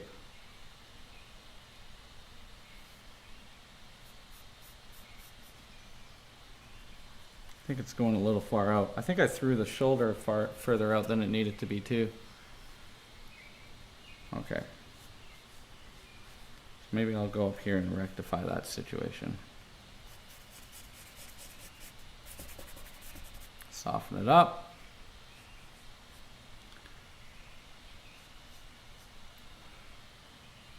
It's neat because it looks like a cylinder shoved in there, which it kind of is. So your gluteus medius right here, gluteus maximus, so you kind of have two bumps here.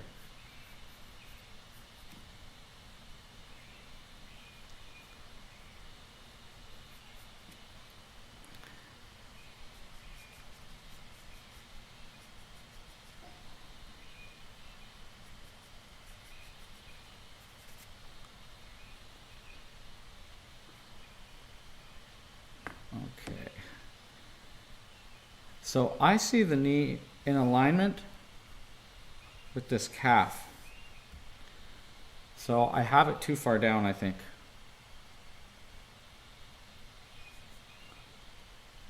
It's very clear on this particular one to see where the patella is for once. Often it's hard to find. There's these fatty pads behind it, all sorts of things that go on that make it difficult. I mean, there's rhyme and reason to make that longer if you want to, like foreshortening. Remember, this is taken with a lens, so there's lens distortion. Flattens out. This big flat area you can see it's kind of a reverse teardrop shape. That's the IT band going down there. So we have, we have a dark value there. The top of the leg. I would say that this comes in. I had it too wide. It's probably still too wide. So that connects down to the tibia or the fibula on this side.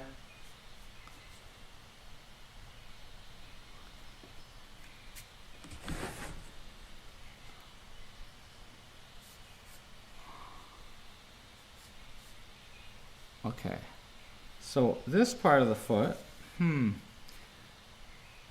going to take a quick measure. So hip to bottom of knee is equal to the lower leg. So I'll put the ankle malleolus like that.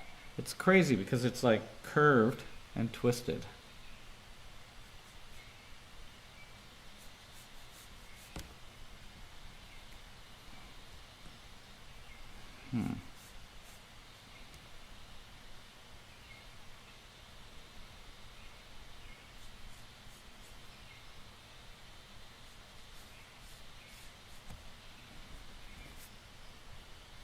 All right. So I'm going to shade. I'm going to move the knee over a little bit by shadow.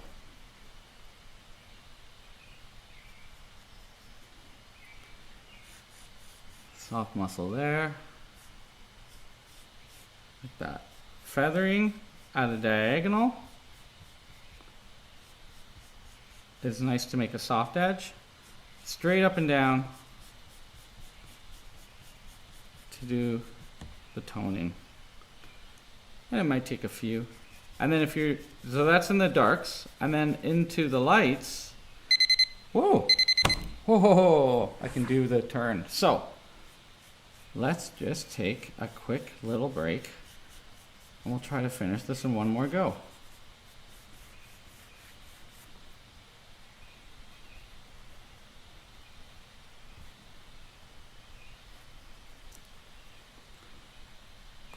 On with the countdown.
All right, there we go. Okay, so 25 more minutes.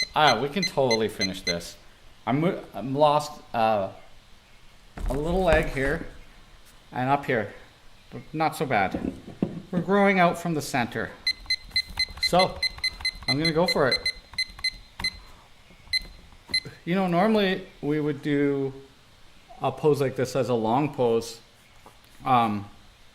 I don't know if you're out there drawing and keeping up, but you know, this is like halfway in between a long pose and a short pose. I didn't even build any structure on this.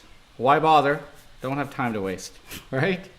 So let's just find what we know and don't know. It's kind of like doing an exam. And then you look at it later and judge it, or you have your friends tell you where you messed up.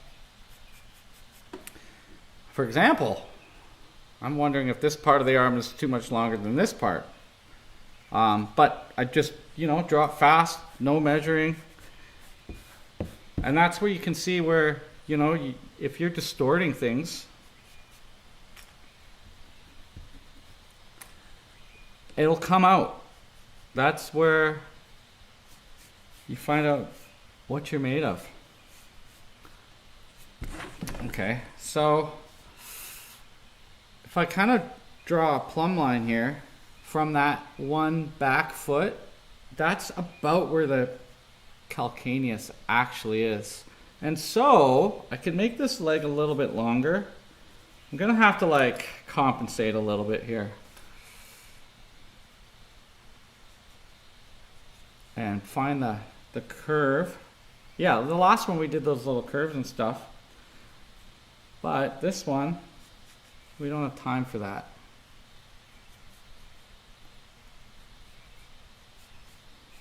So, Sasquatch feet. Shrek feet. More like... Oh, okay. When the lines get a little too short like that, they start to look fuzzy. So it's better to try to get a long one by going like this. I don't know what I was thinking. Drawing hairy lines on a long object, just pull the pencil in that direction.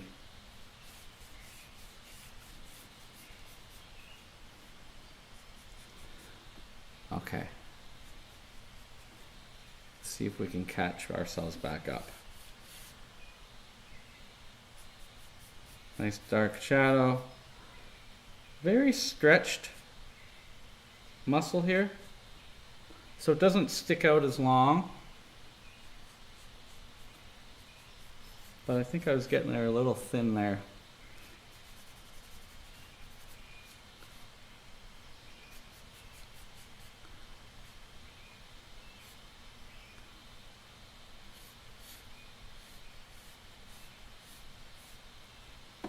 Okay, and then kind of joins up here. The light breaks apart there, and there's value here that's not as dark. Seems all this could be darker.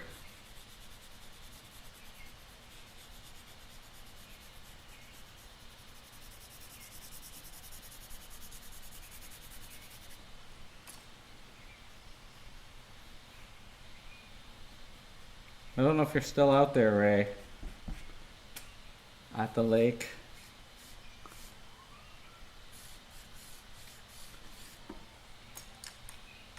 So there's a highlight that travels. It kind of wiggle the eraser and then just travel down. Same as at the side of the knee.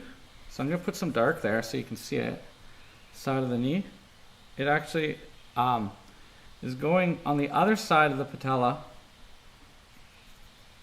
I'll just darken around it. On the vastus. Travels down here.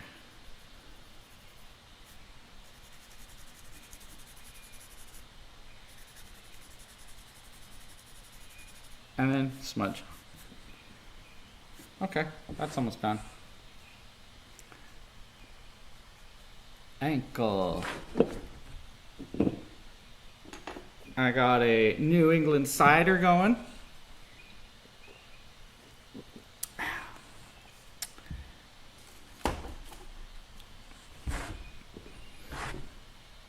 Make the drawing go a little quicker now. Calcaneus.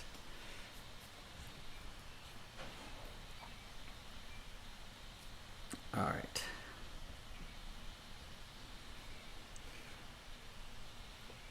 There's all these bones in the foot. But I'm just going to follow the lines. Maybe the toes there, I don't know.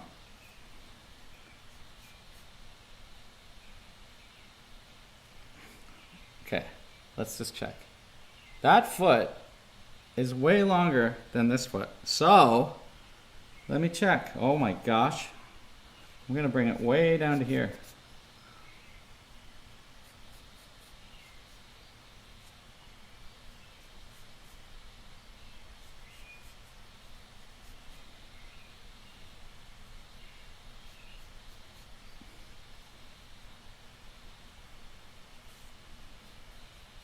Okay.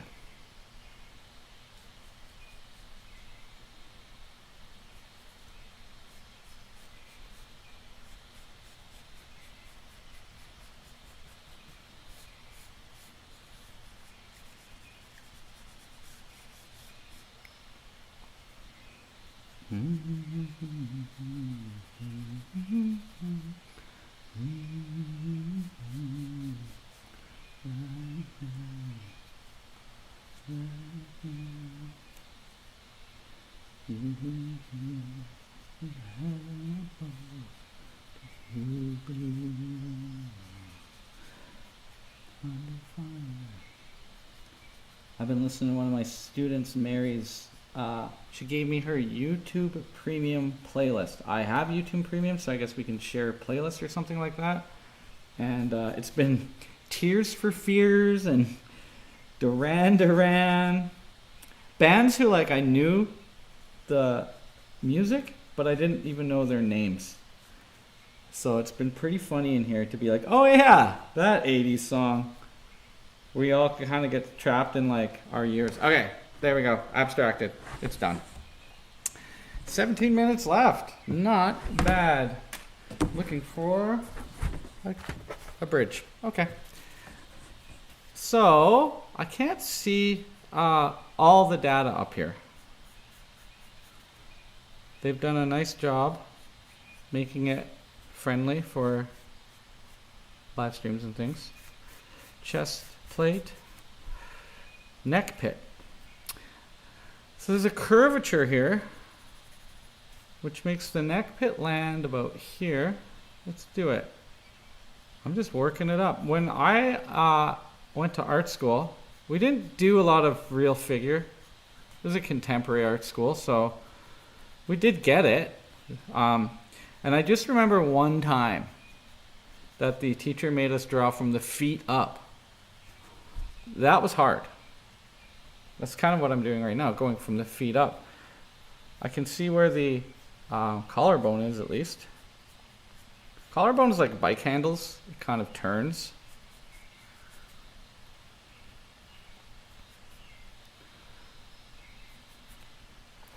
This is in the wrong place. To the acromion process. If you're on autopilot, like I was earlier, you just start saying these things.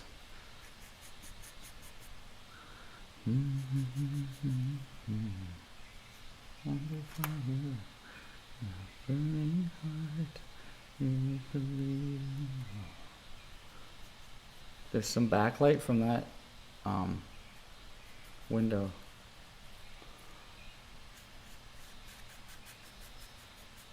I learned this little trick from Keith. He always has beautifully rounded shoulders. So he kind of draws them like a sphere.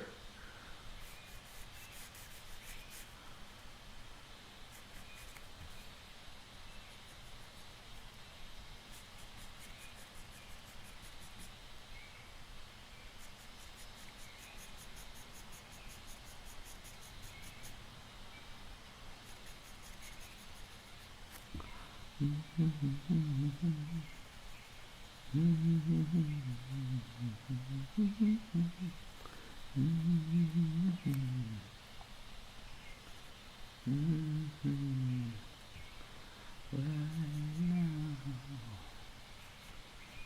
get some more of the shadow crossing.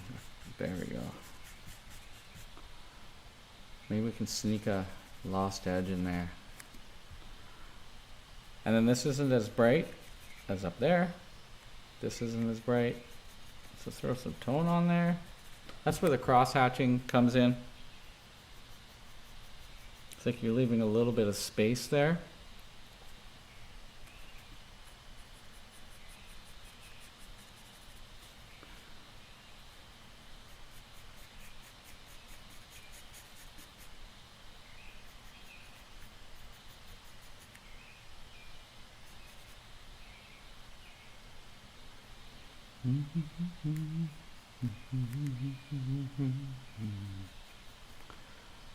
Okay, let's see if we can pull this off. Shoulder? Oh my god. I don't know. Just looking at that negative space there. 13 minutes. 13 minutes. Striation, deltoid, deltoid. You know, there's a shadow that rounds out the arm here, which is nice. Okay, anytime you can draw those kind of curves on a limb, you can fool the viewer into thinking it's more round than it is. You know?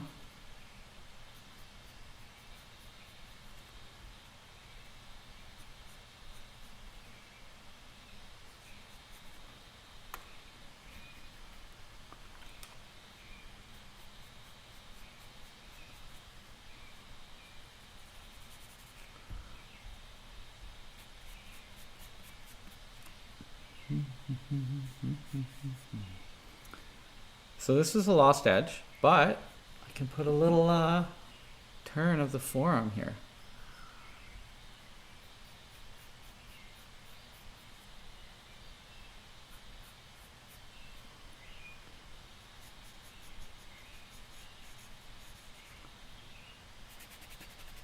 Soften it.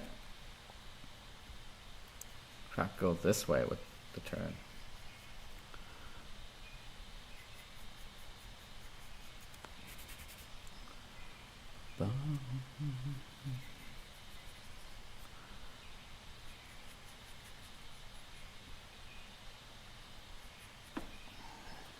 Yeah. It's nice when you're drawing, it's like meditative. You're like, there's been no time when I've stared at any whole part of this very long. I'm just like, it's a puzzle. You know? Trying to figure it out. How can I solve this little visual riddle? Okay, that's okay. It's okay. So let's bring this is like the total opposite way most people would draw. Let's bring the traps are rounded here. Sarah's an aerialist, so it's smooth, but it's strong. Who knows? This picture could be 50 years old.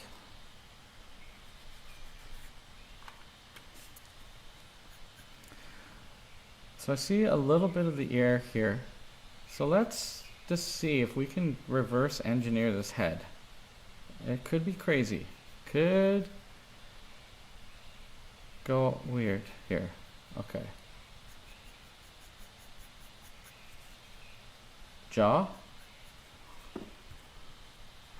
Chin. Oh my god. Don't want to have, the other thing is like too many lines or straight lines, but I mean there's that light happening there too. So yeah, I think I need to slim the head down here, or the neck down like this.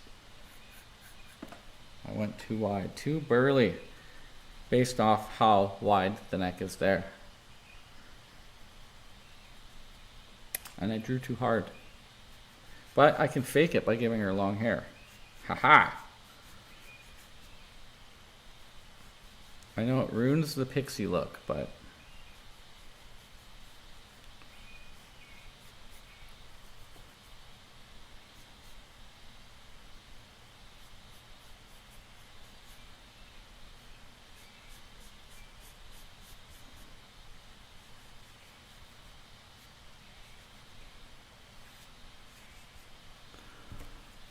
okay.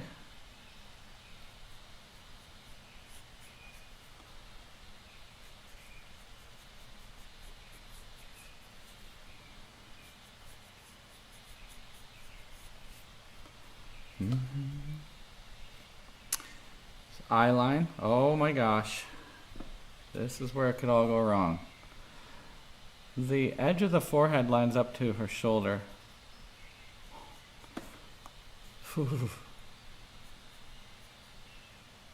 Maybe we can make this work. Okay. Shadow shape. Nose shape. Shadow shape. Philtrum shape. Oh my god. Oh my god. Let's see.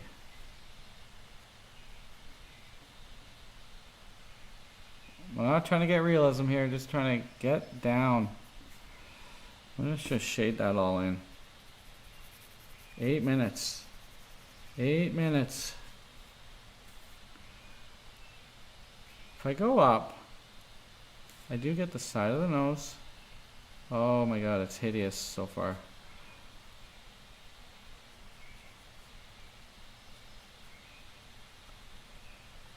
I think I put the eyes too high.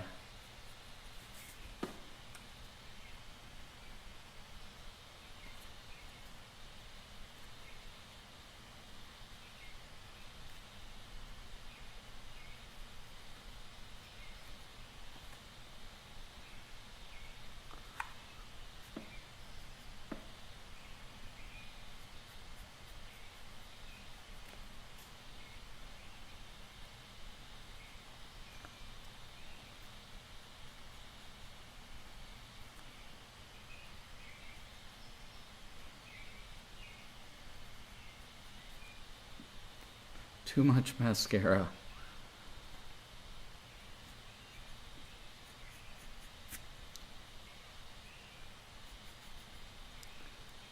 I mean, I didn't plan this out, guys. It's just happening this way.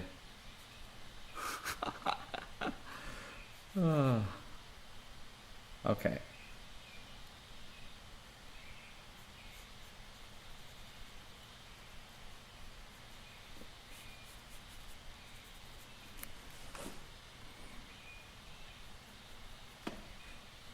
So I'm going to slim the neck on this side.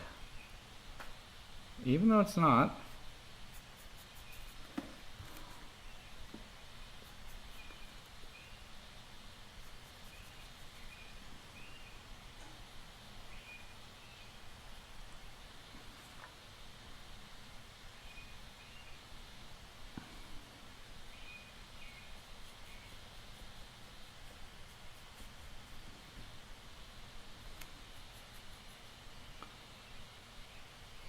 Actually should be more straight.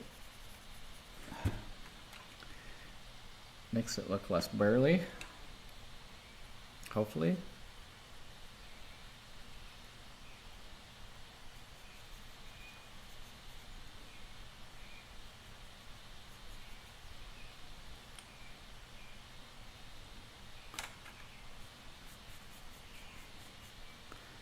A little bit of light catching here. 5 minutes. Oh my god. Gotta finish this hand. Well, that's not so bad. The shadow under the finger. I can just like fake that. Fake that.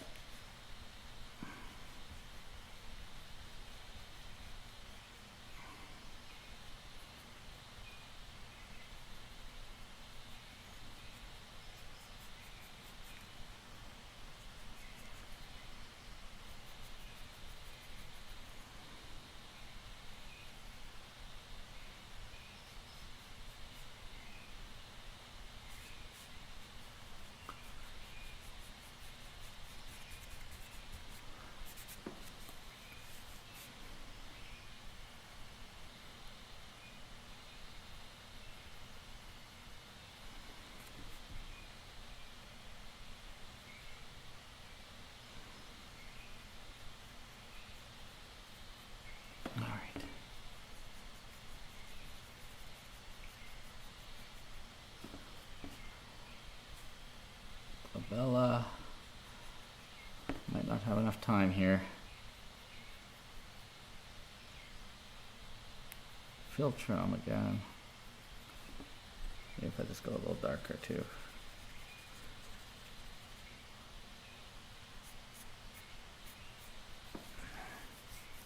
I don't think my face is very convincing here. There's not enough planes. We'll see if I can get some in now.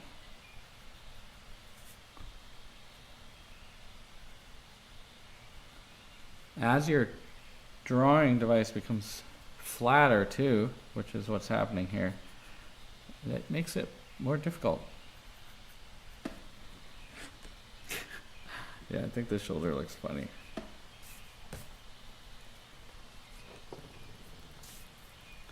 Okay.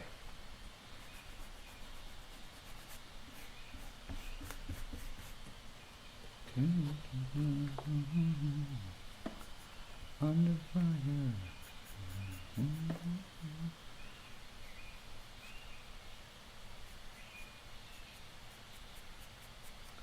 Pretend it's a sphere.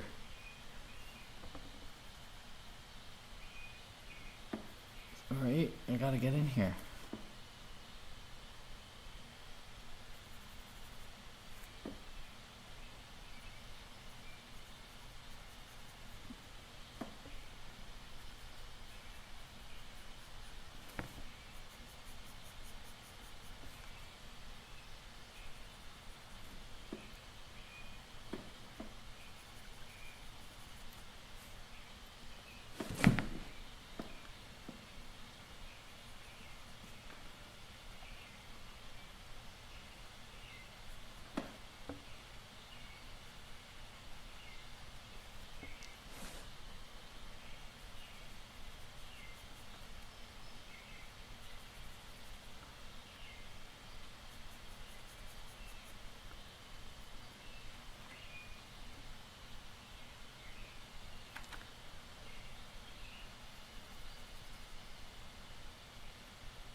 Lighten this part up.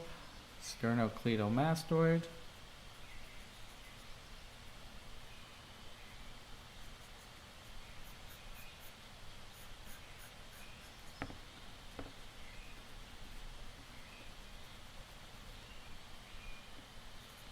Doesn't look great with the long hair, does it? Just lighten up that edge.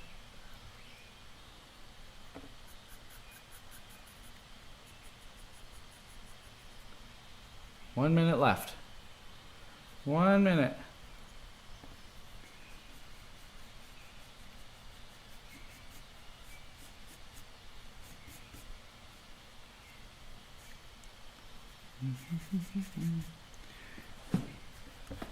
All right, I think we'll just sign it.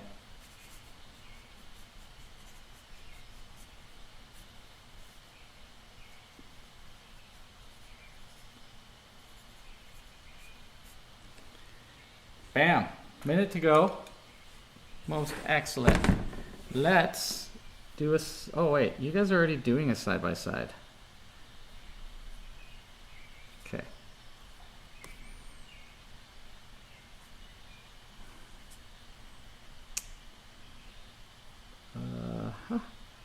Let's do a side by side up there. Right. What am I missing?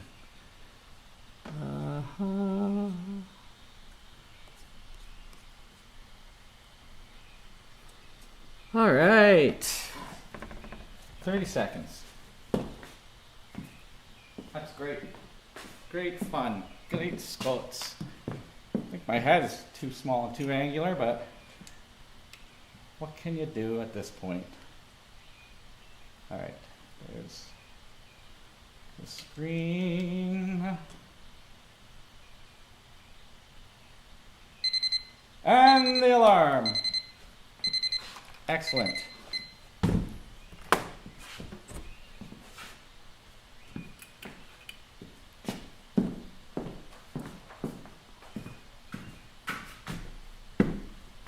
Okay. Obviously, once again, different scale. Don't fall. I'm going to stand back because I need to assess it. I feel like that the legs are too long. But they're also, one of the issues I always have is making them too thick. Too long and skinny. Which is, the back area is also too flat. And I'm just going to fix it while I look at it. Right here, too flat.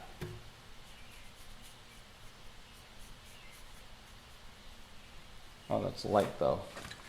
We have to erase it. Anyhow,